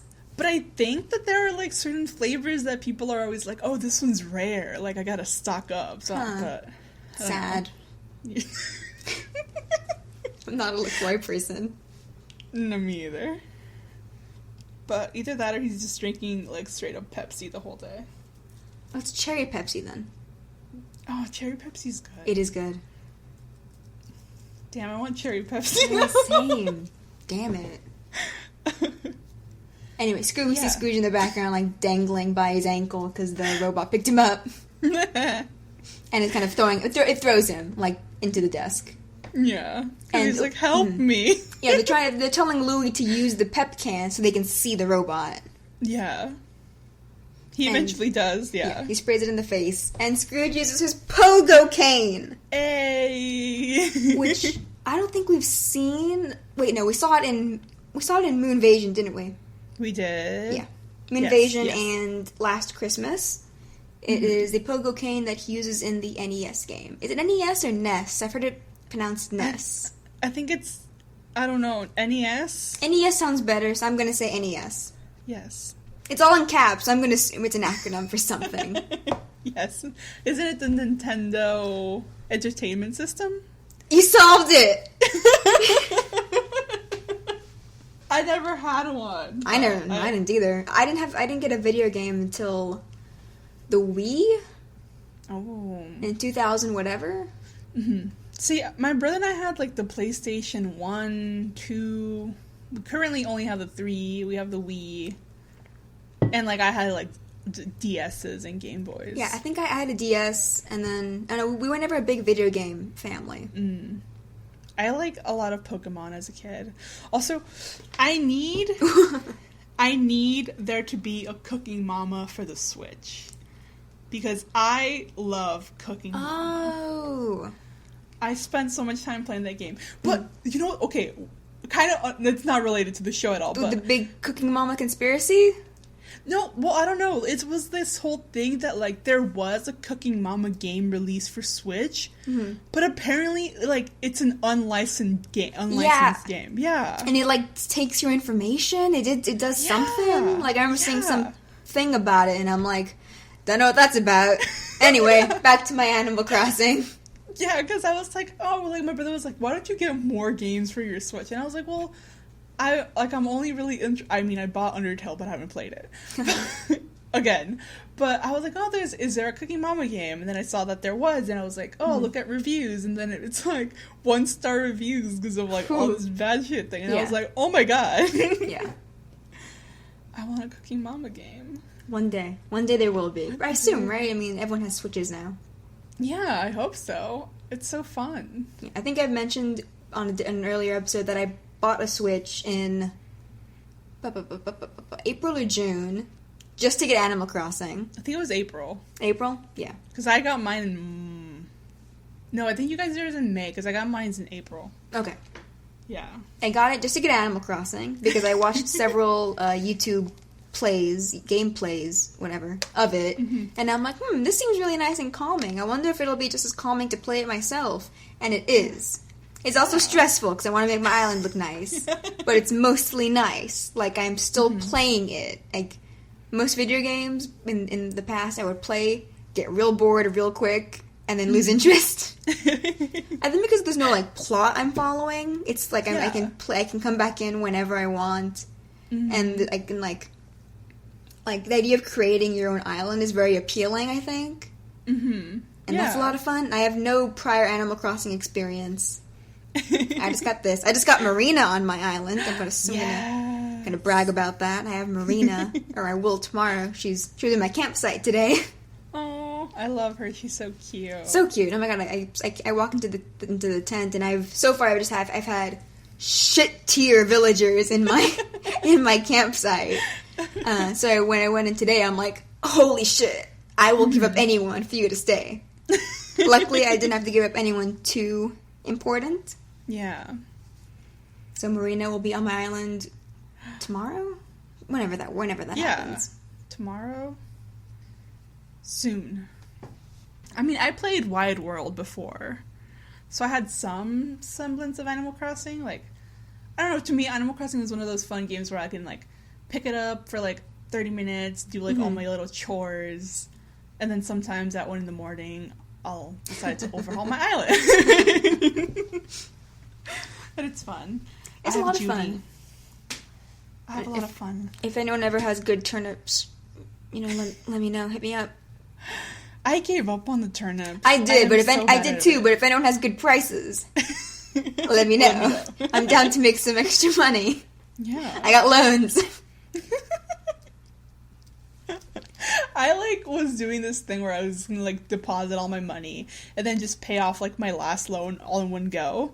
I keep just withdrawing money to pay for bridges and things. I'm peace out. I'm too cheap to build bridges. I just I make rivers and then just create one solid walkway. Because I'm too cheap to build bridges. I have one bridge. Oh no. I'm too cheap. I'm why pay 50,000? What's the money called? What's the currency called? Bells? Why pay 50,000 bells when I can just make a solid earth walkway for free? I think I have 2 staircases. One I have not paid off yet. And it's been months. Oh no. It's been 2 months. I'm too cheap. Nah. Oh my god. It's fake money. I'm still too cheap. If anyone wants to come to my island and help pay off it's an incline, it's not even stairs. Well, maybe this is stairs. I think I have 1 incline and 1 set of stairs. If anyone wants to come to my island and help pay off my stairs, I'd appreciate it. You're accepting donations. I'm accepting donations. Or visits if anyone wants to see my island. I don't know. Yeah. I'm proud of it. I'm doing shit with it now. Yeah. Nice. We went on a tangent. How did we get here from... So, Scrooge, NES, Pogo Stick. Games. Yes. Yes. He breaks the light bulbs. And now we know why. To incapacitate it so it does not go invisible on them again. But it immediately a panel opens up in the chest and it has rotating Rosa rune cube inside of it. And it blasts Della. Yeah, and it reverses her gravity so that she is now on the ceiling. She's floating up to the ceiling. Yeah. And Scrooge quickly pushes Louie out of the way with his cane, so he's sliding him against the floor. Wait, what's that one sport? Oh, curling. And it's ice hockey, but real slow. I love that. I've never thought of it that way. I'm hilarious. Thank you. I'm here all night. Welcome to our comedy podcast. But yeah. So. Did we even mention this is kind of like Home Alone? I don't think we did. We didn't know. I think we just mentioned it to each other. We did. It's kind of like Home Alone. Yeah. Except that Scrooge doesn't build the traps himself. That's kind of the extent of it. It's Christmas time. It reminded us of Home Alone. Yep. Except that I guess Scrooge, Della, and Louie are the wet bandits, and they built the traps. They didn't build the traps themselves. It's nothing like Home Alone. It's nothing like Home Alone.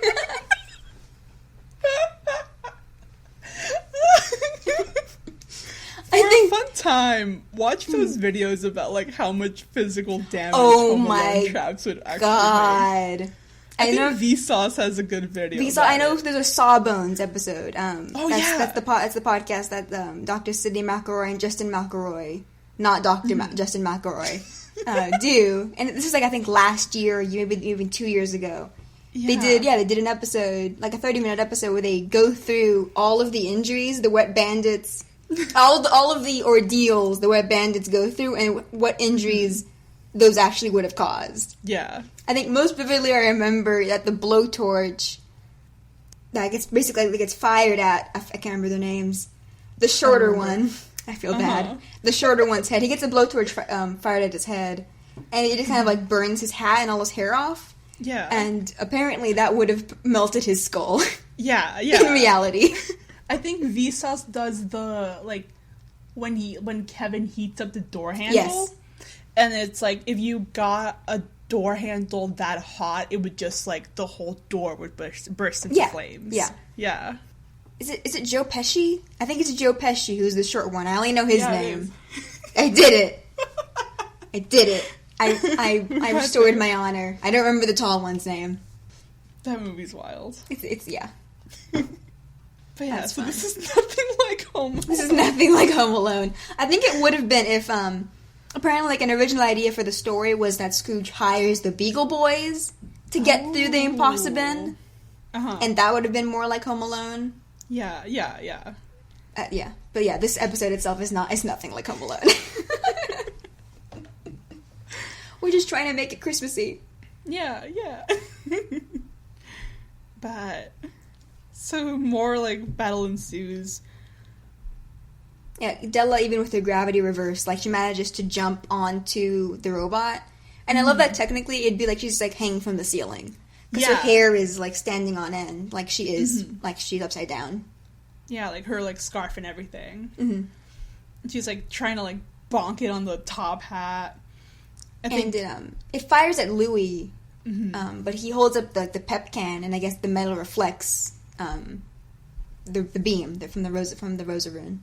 And it redirects it back at the robot, sending it flying and crushing the elevator doors. Yeah. And apparently defeating it. Apparently. But Scrooge is not happy. And he, like, goes to, like, kick at the robot, and he's, just very dejected. It's not like all the times before, though. Because he storms in between Louie and Della, and we don't see his face. Like, they purposely do it so his face is out of frame, his expression's out of frame. Yes! No! Uncle Scrooge? We beat it. We beat the robot. Yeah, and we survived. Be happy. If we can beat it, so can Bradford. And then he'll beat us. Please, you're Scrooge McDuck. And what if that's not enough this time? And he's upset that they beat the robot, because if they beat it, that means that Bradford could beat it. Yeah. And, I mean, Louie and Della try to reassure him that, I mean, who cares? Is it that Della says, you're Scrooge McDuck, we can beat them. Scrooge, like, turns around. You see that he's angry. Yeah. I think angry and, like, genuinely worried. Yeah. We've seen him, like, getting upset about all the death traps, and it's been more played for laughs, but we see here it culminate. Yeah. And again, we here he challenges what he himself has touted throughout the show. I think, we saw, this was like his downfall in The Last Crash of the Sun Chaser, him insisting that because he's Scrooge McDuck, there's nothing that can stop him. Because he's Scrooge McDuck, he can overcome any obstacle. Yeah. This ego, this ego he's built up for himself, like he thinking himself undefeatable. And we saw that embodied with this last robot. This robot itself was all of that ego. It's all of his skills. And they beat it. Yeah, and I'm really glad that we get this, that we circle back to that, to this, like, kind of blind assertion that because he's Scrooge McDuck, he can do anything. and he himself is now challenging it. Like he tells Della and Louie, Bradford is not like other villains. Yeah, like he's a legitimate threat. He's like, like Bradford knows everything about me, like my business, my weaknesses. Like he's had access to Scrooge for so many years. I really like this moment of him just being like, me being Scrooge McDuck is like not gonna get us out of the situation. Yeah. And everyone's in danger.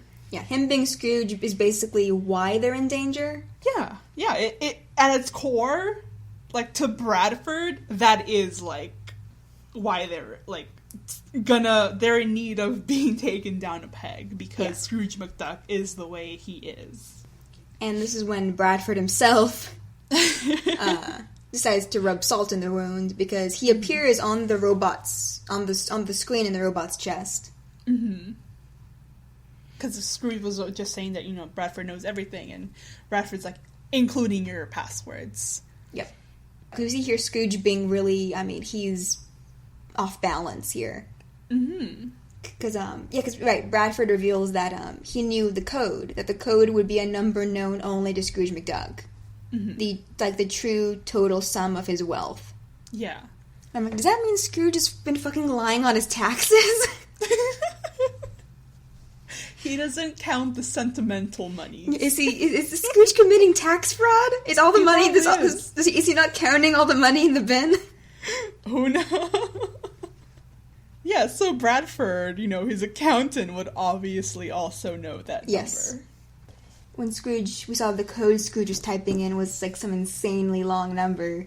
Yeah. And because it was how much money he had. It's such a nice change of pace. This is what I mean when I say I'm cursed with knowledge, because in DuckTales the movie, 89?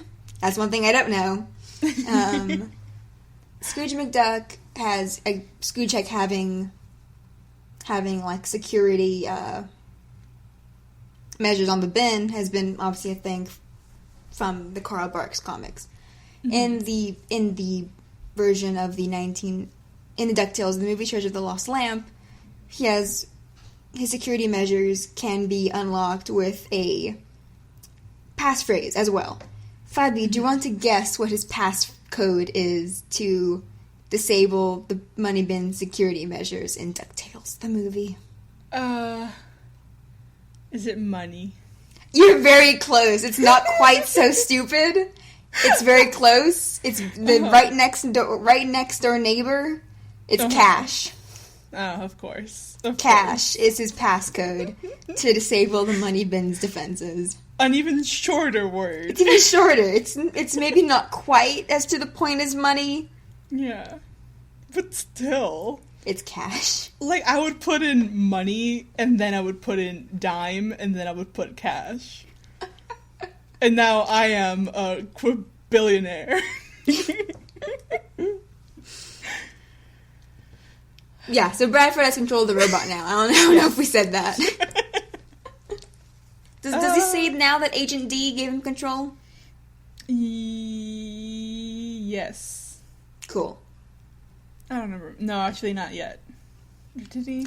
Yes. That cool. Agent D has hacked into the system. Yes. And so the robot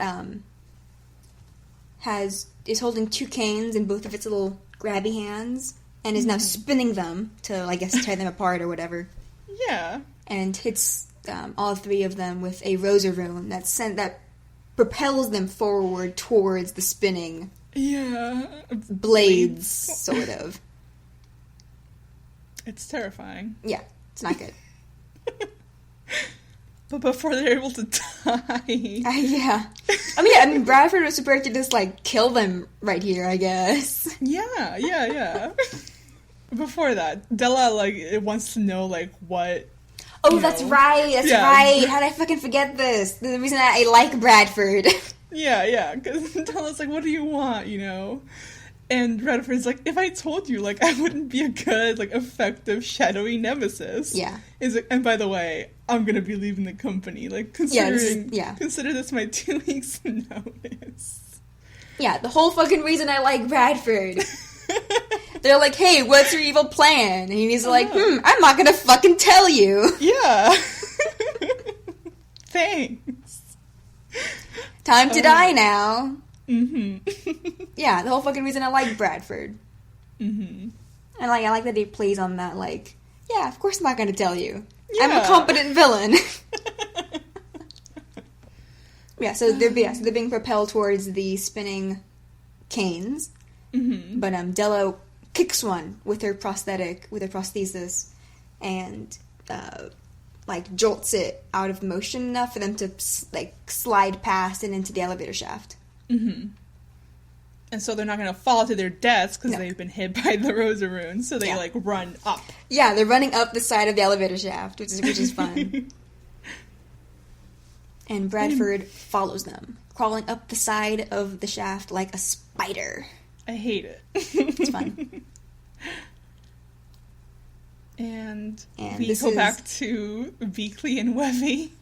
Yeah, this is, I guess Webby kicks Beakley through a door. It bursts into a million pieces, this door. Yeah. And we're in Webby's room. Yes. Which has a cute, Ziggy... Yeah! Ziggy poster. It's very Ziggy cute. Starduck. Hey. Very nice. She has taste. Of course she does. And Beakley's, complimenting Webby on her fighting, but she's not letting up. Mm-mm. To the point where she kind of launches Webby across the room, but she gets back her footing, and Webby starts to tell her okay, how about let's calm things down. Yeah.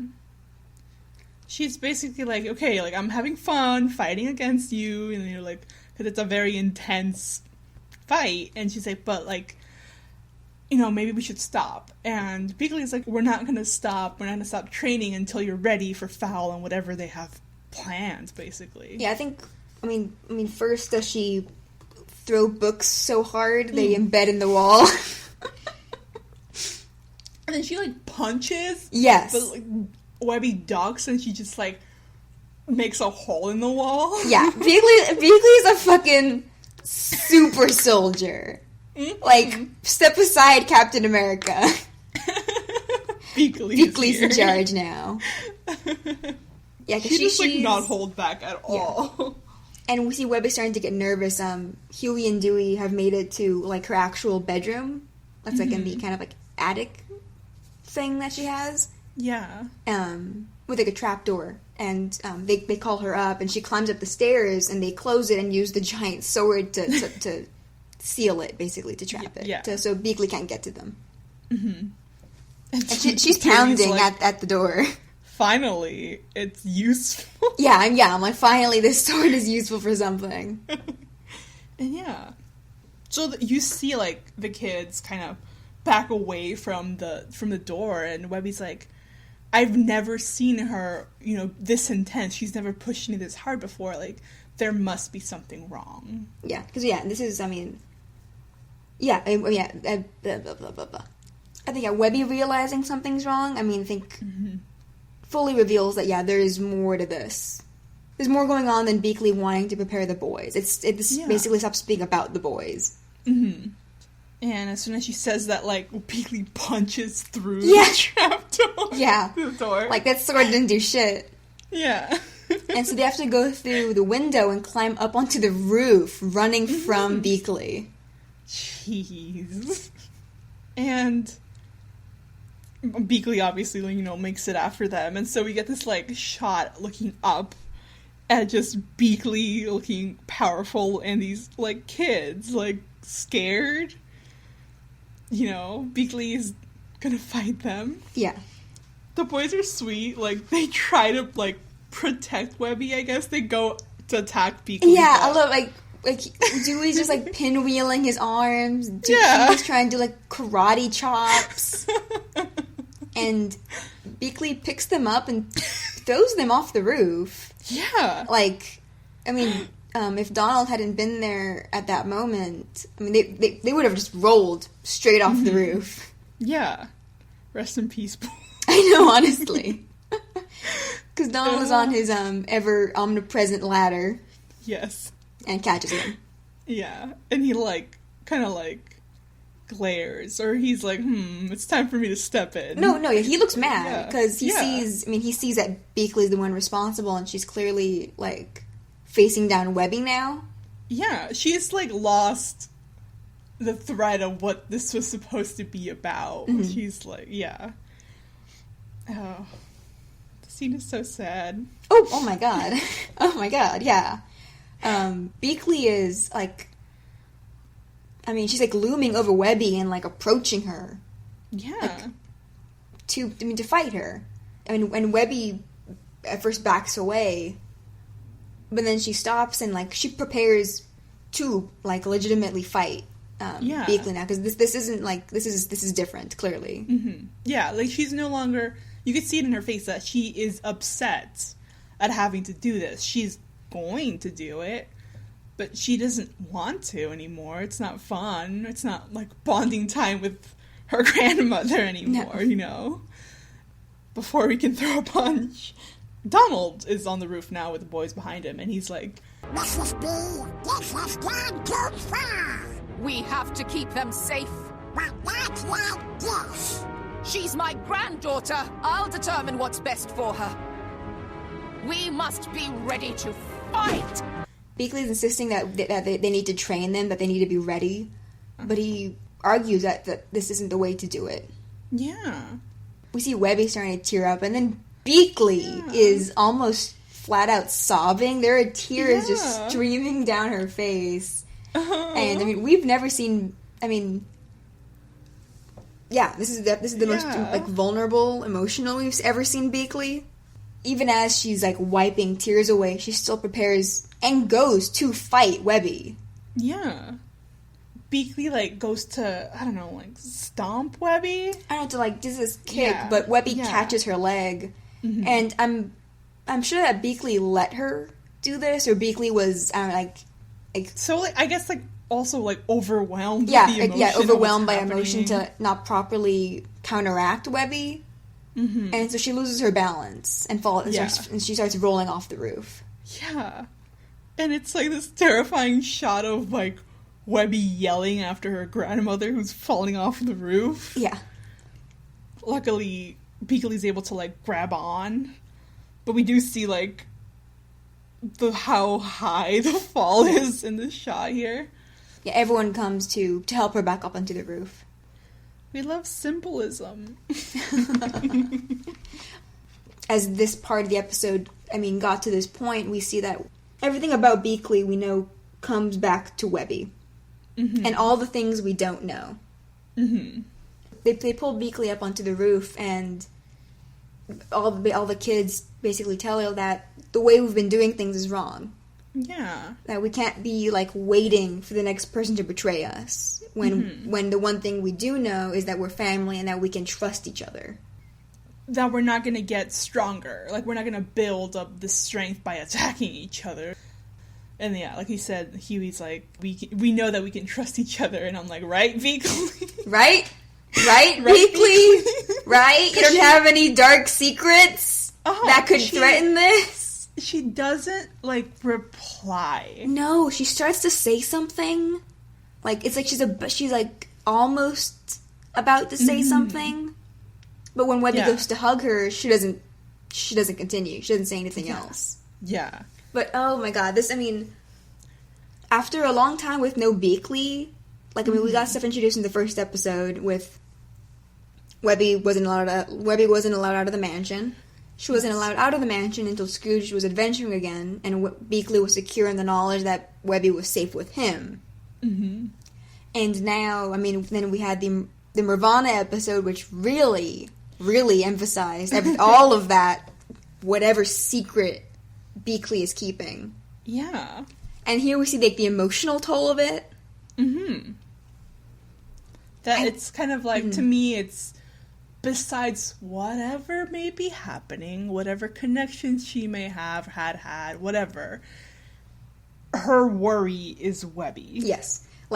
She doesn't care about... She is willing to throw the boys off the roof. Like, this is, like, the extent of it. Like, yeah. I think she would sacrifice maybe everyone. Yeah. For Webby. She straight up would. Yeah, yeah. And that's really interesting. And I really want to know... I mean, I'm excited to learn what secret Beakley is keeping. Mm-hmm. I feel like especially for me, like, in conjunction to whatever happens right now. Like, right at what happens next, I'm like, okay. Okay, Beakley, you and your secret. Yeah. All right, keep your secrets. For now. Because, like, the question of what Beakley isn't saying.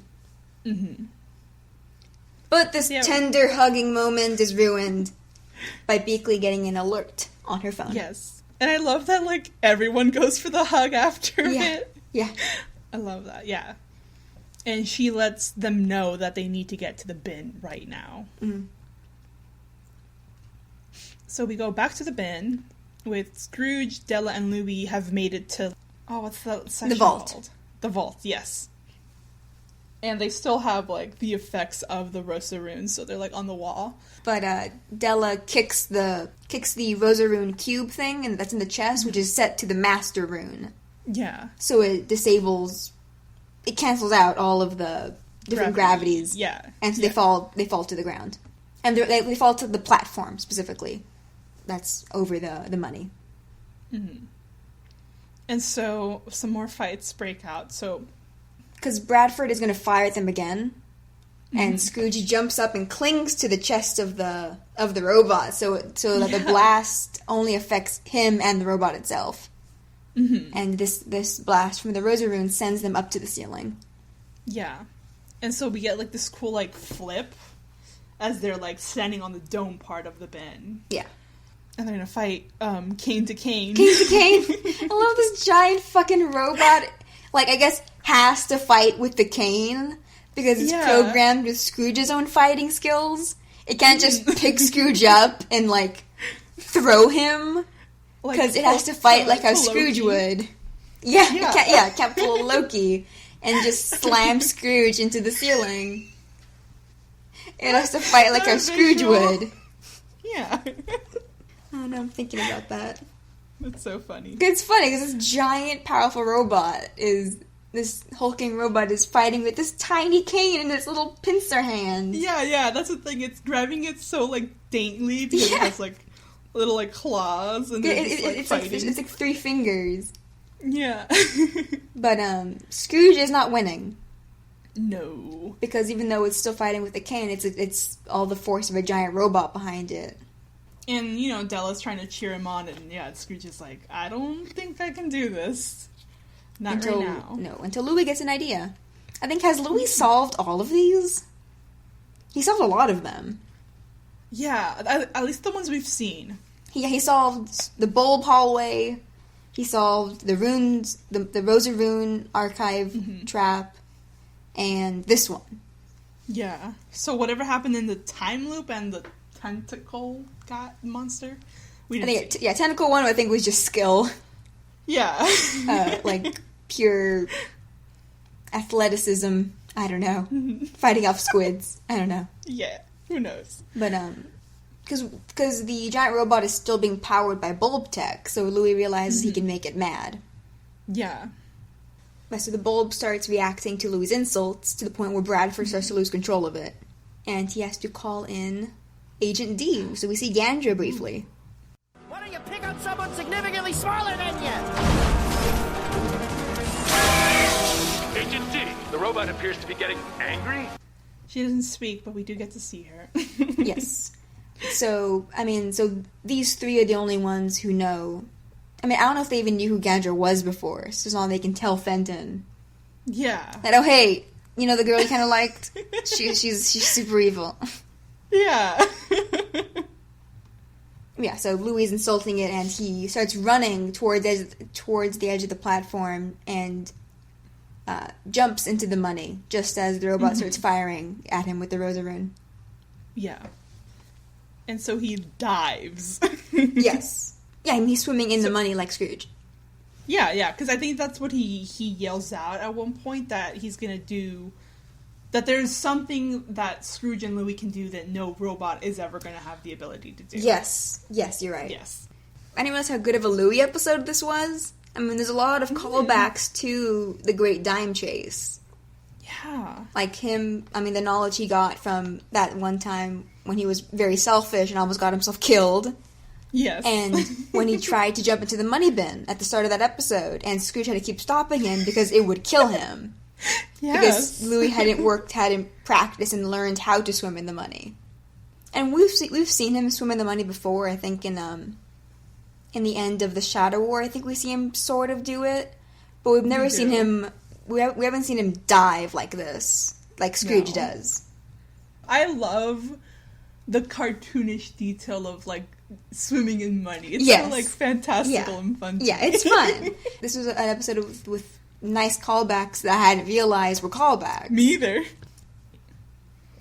So the money's been shot at with the Rosa rune, and it's all rising to the ceiling. Yeah. It's like these really fun shots of just, like, these massive amounts of metal going up. And we see that, like, Louie is, like, riding, like, a money bag, and just, like, Della's able to grab him and just to keep him from hitting the roof. Yeah. And we get this shot from, like, Scrooge's point of view, just, like, a lot of money coming at them, and him and the robot.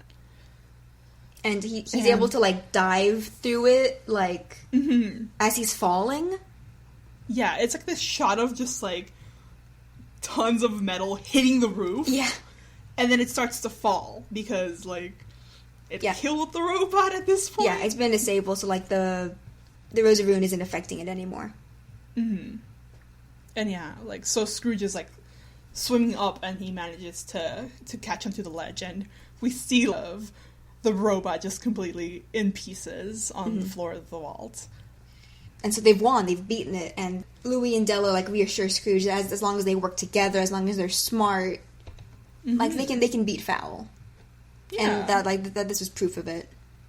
Embodied by Louie's growth specifically, we've seen how their adventures have taught him.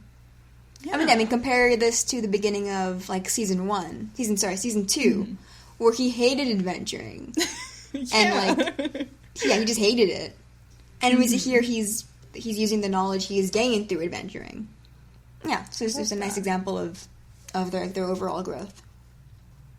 And as they're coming to this heartwarming conclusion, Beakley bursts into the office with everyone else, like, where the fuck have you guys been? Don't you know what's happening? She's like, haven't you checked your phone? And he's like, well, no, like, you know, communications have been blocked for a bit. Did I miss anything important? Did you miss anything? And I guess he's listening to voicemails, right? Yeah, I think so. Yeah, we just get shot after shot. Bad news bears. Scrooge, you double-crossing cad! Did you take the Fountain of Youth? Because we had agreed to keep it a secret, but when I went back to steal it again myself, it was gone! The Harp of Nirvana was just, like, stolen by these egghead guys, and our positive vibes did, like, nothing. Some bruiser with a steel beak, didn't catch his name, stole the Lego circuit plans. Hi, Scrooge! It's me, Gene, the genie! Someone is stealing me!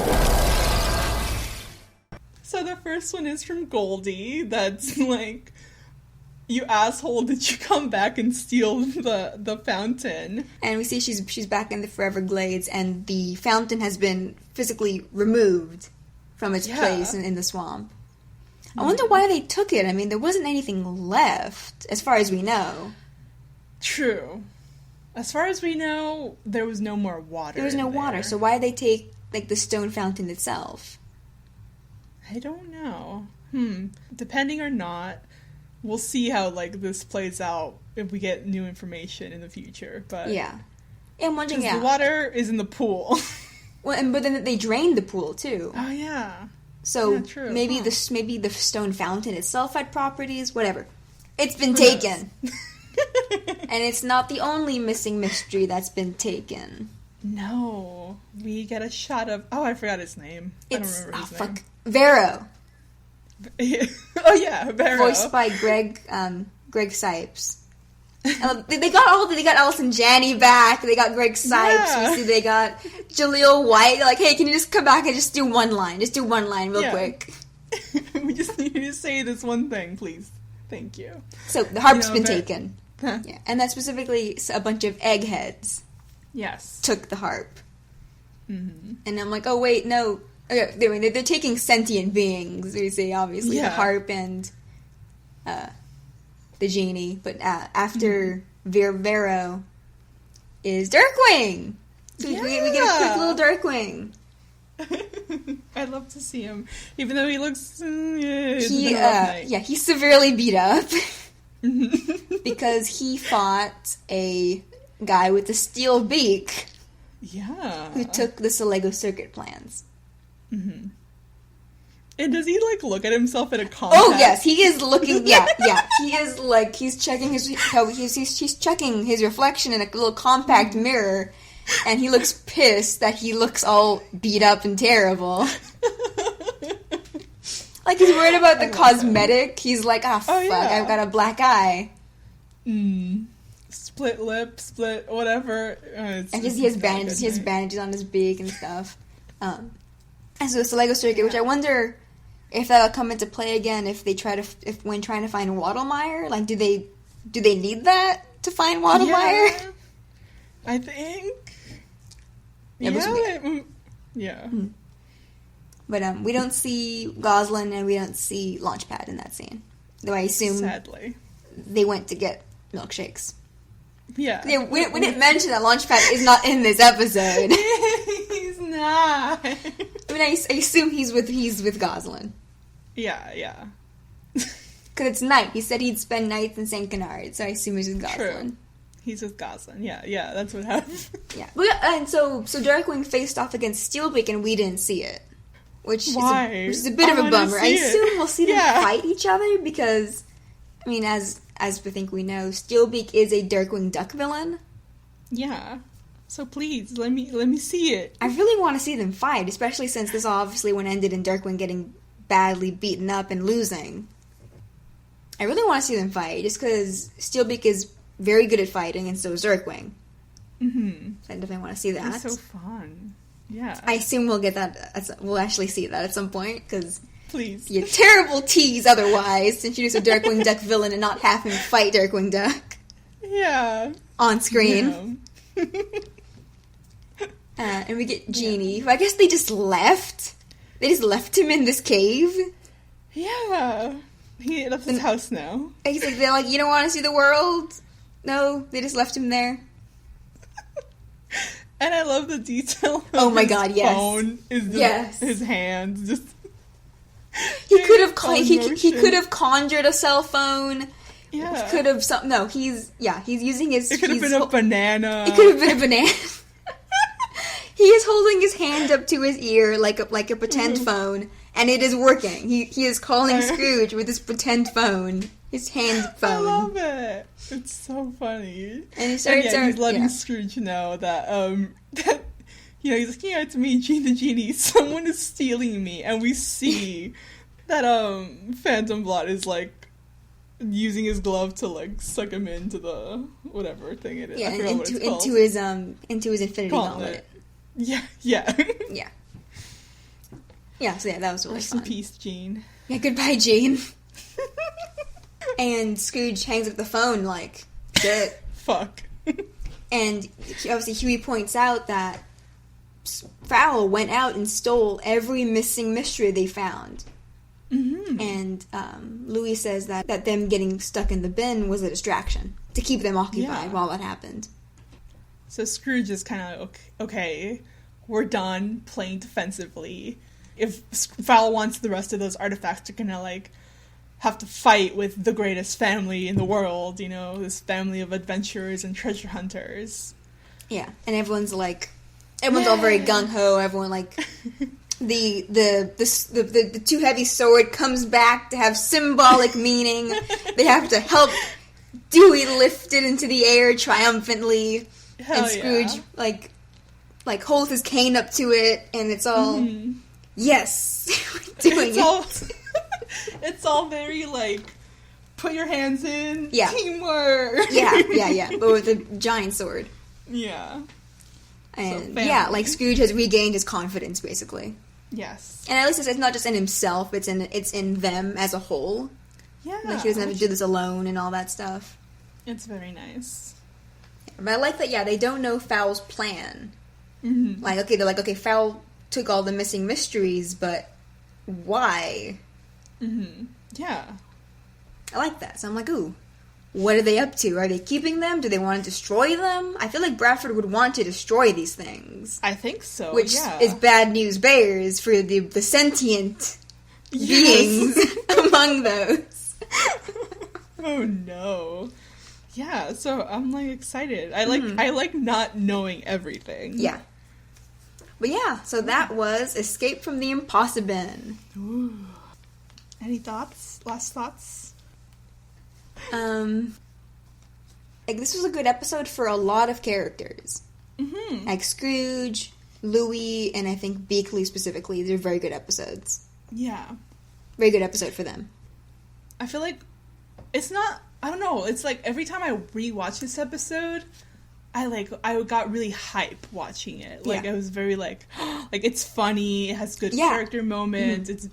It's like very nicely like animated, like shot. It has a lot of like cinematic angles. Yeah, the colors are really nice. The purple of the hallway I really like. Mm-hmm. I love all of the shots of like the it's not a library, the archive, like those shots of them looking small and how expansive these spaces are. Yeah, I love and all the all the switching in perspectives when the gravity's altered. Yeah, a lot of really fun stuff. I love that, and I love all the emotion. Like I said, like I feel like David Tennant really brought it with just kind of like the nervous, like the confidence, the nervousness, the frustration, the straight up fear of Scrooge's whole thing. Yeah, and obviously really want to know what Beakley's up to. Yes.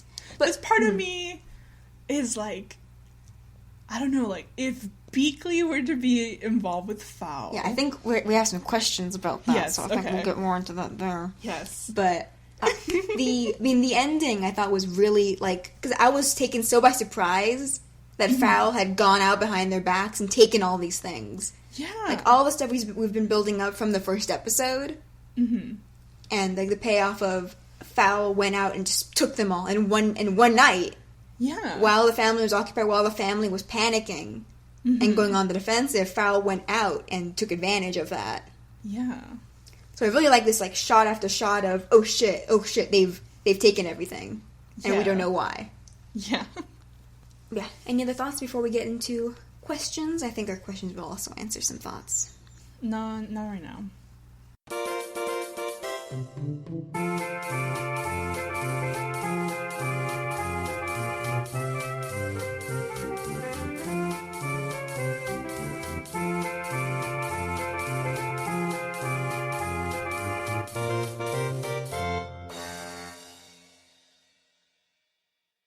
So, these are questions from Twitter. Our first one from SexyDonut666. Who exactly has Beakley been preparing them against? Who can imitate and throw voices, German paper cut, impersonate, and fight with such a diverse array of weapons and martial arts? No one in F.O.W.L does that.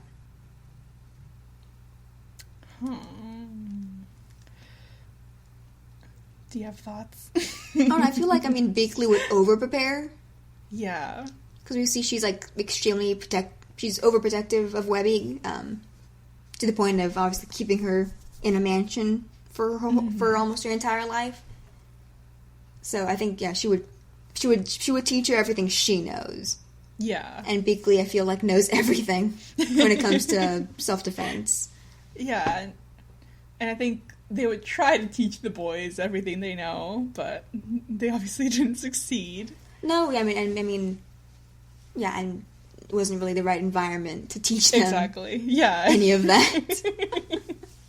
Like, there's not really any teaching going on, just frightening these kids. Yeah, just keeping them in a perpetual state of fear. Yeah. Let's see, a question from Turtle Duck Dog 1 in all caps.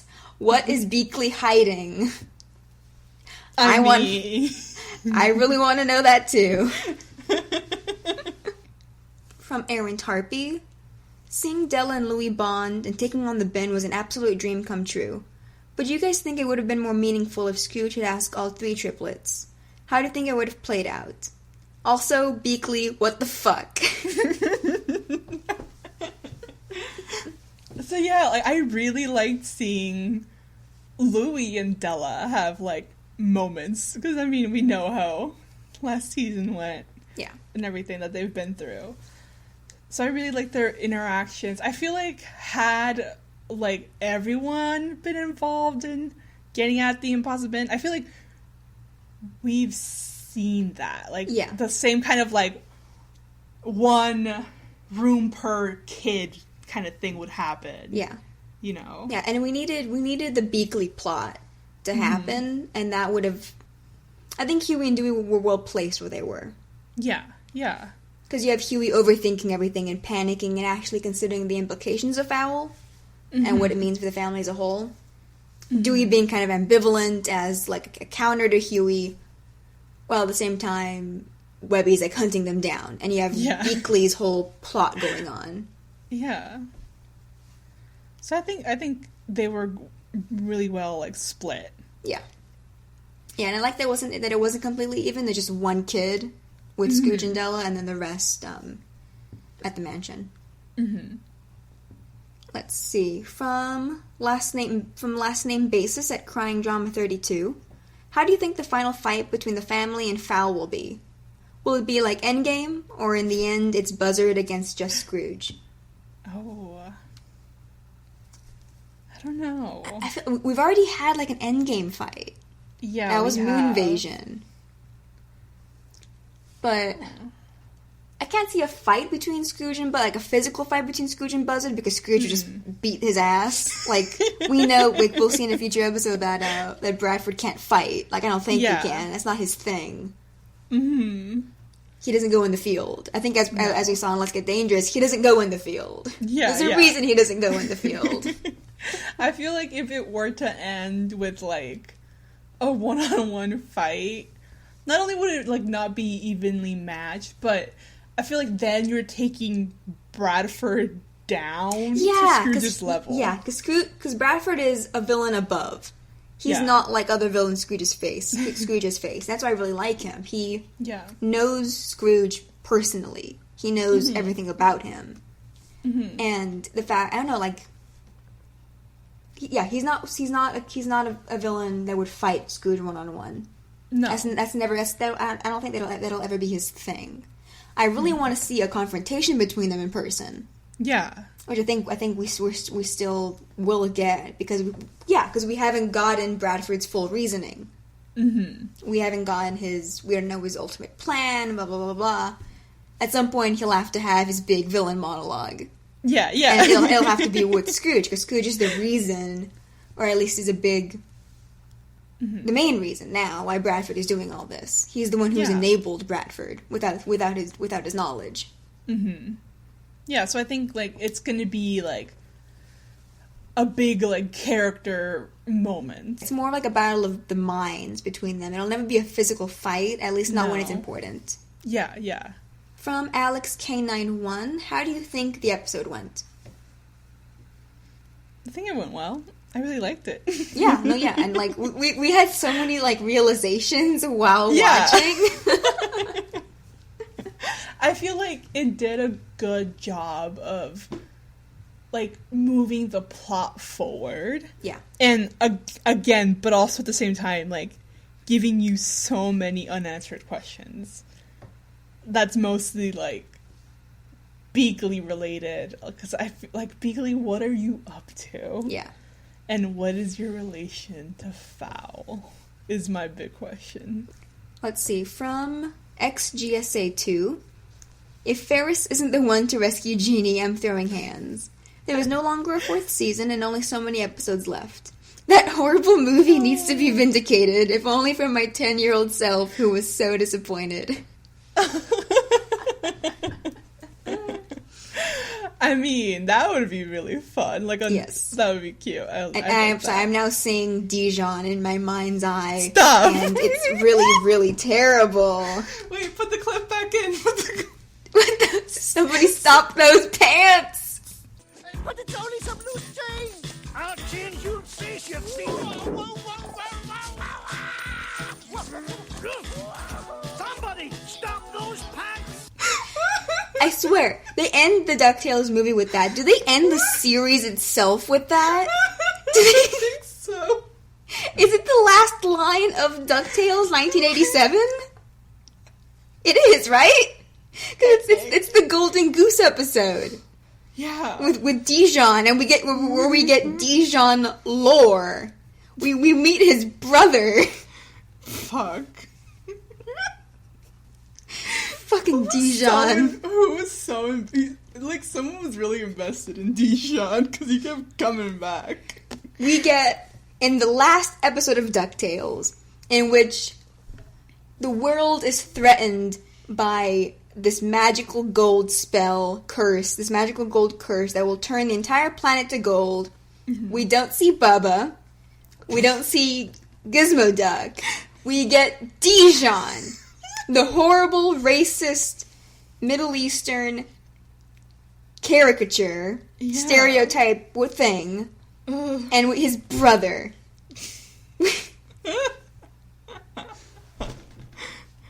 It's bad. It's bad. Who was out here? Who was out there shilling for more Dijon? He's in at least 2 episodes in season 4, which was released after DuckTales the movie. Uh-huh. Sorry, 3 episodes technically, since he's in part 1 and part 2 of the last episode. Mm. Why? It's okay, we're free from him now. That's right. We have Ferris Jen. Yes. It was much better. I really hope we see Ferris and Ginny interacting, since their original characters do originate from the same movie, from DuckTales the movie. Mm-hmm. And they are superior versions in every way possible. And I want to see Ferris back. I really like Ferris Jen. Same. And that's the last question. Okay. On Twitter. Okay, so we missed this question last episode. These are our Tumblr questions. So this question is from Harthick, who asks, do you think F.O.W.L helped Rocker Duck turn Jeeves into a Frankenstein? Did F.O.W.L cryogenically freeze Rocker Duck? Is Rocker Duck funding F.O.W.L? First, turn Franken Jeeves into Franken Jeeves. Maybe. Yes. Yeah. If he was in cahoots with F.O.W.L prior, because we don't know if he was frozen, unfrozen, and then frozen again. Yeah. Because he's with F.O.W.L when he's still frozen, so I guess he was with them prior. He'd signed up and be alright, put me in deep freeze again. Defrost me when you need me. Yeah. I'm not sure if maybe F.O.W.L the one who froze him in the first place. Because he said even if he had to spend big money, they would have been yeah, you gotta pay us. Yeah. to deep freeze you. As for Rocker Duck funding F.O.W.L, I don't think so. it's been, I think it's been Scrooge unintentionally funding F.O.W.L. Yeah, I think it's which is I think was the implication when we realized who was the head of F.O.W.L, which was being Scrooge's board of directors, his accountants. Mm-hmm. Yeah, I feel I don't know, for me it's story-wise, if Rocker Duck had any stake in helping pay for F.O.W.L, I'd be okay, now make sure that my body doesn't look like beef jerky because I'll cut you off. Yeah. I feel and he wouldn't want to give them money any more than he needs to. So yeah. I'm pretty sure it's been Scrooge. Yeah, but that's why they were so upset that he was spending so much money trying to rescue Della. Yeah. Oh. Fuck them. Bummer. We have a question from Araminakilla20, who asks, what are your theories regarding how Jean the Genie might be freed from the Phantom Blot's gauntlet? After the Castle McDuck episode, I really don't want the Blot to get hurt. He's a bad guy. Yeah. So he's probably going to get beat up in some way. He'll get bonked in the head. It's fine. That's it. he'll get like the little cartoony bump under the hood.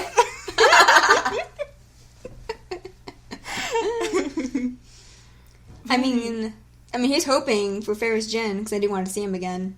Yeah. I mean, yeah, because F.O.W.L has like sentient people now trapped, so I feel like they're gonna have to go rescue them at some point. Yeah, for sure. But yeah. If this was your first episode, we hope you enjoyed it. And if it wasn't, we also hope you enjoyed it. Yeah, going back to this is your first episode. Who knows? Maybe we're getting some new listeners. Hopefully they do start, I guess, here. I don't know if it's... I would think I would prefer them to start here in the middle. Yes. In this mess, rather than start at the beginning with our terrible, echoey first episode. Yeah, it's like...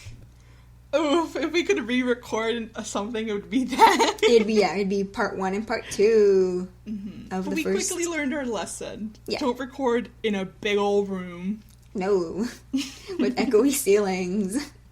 But, and we actually have a new review. I think we said at the beginning of the episode, we got a second review this month, which we actually got before last episode, but I didn't notice. Or I didn't think to check.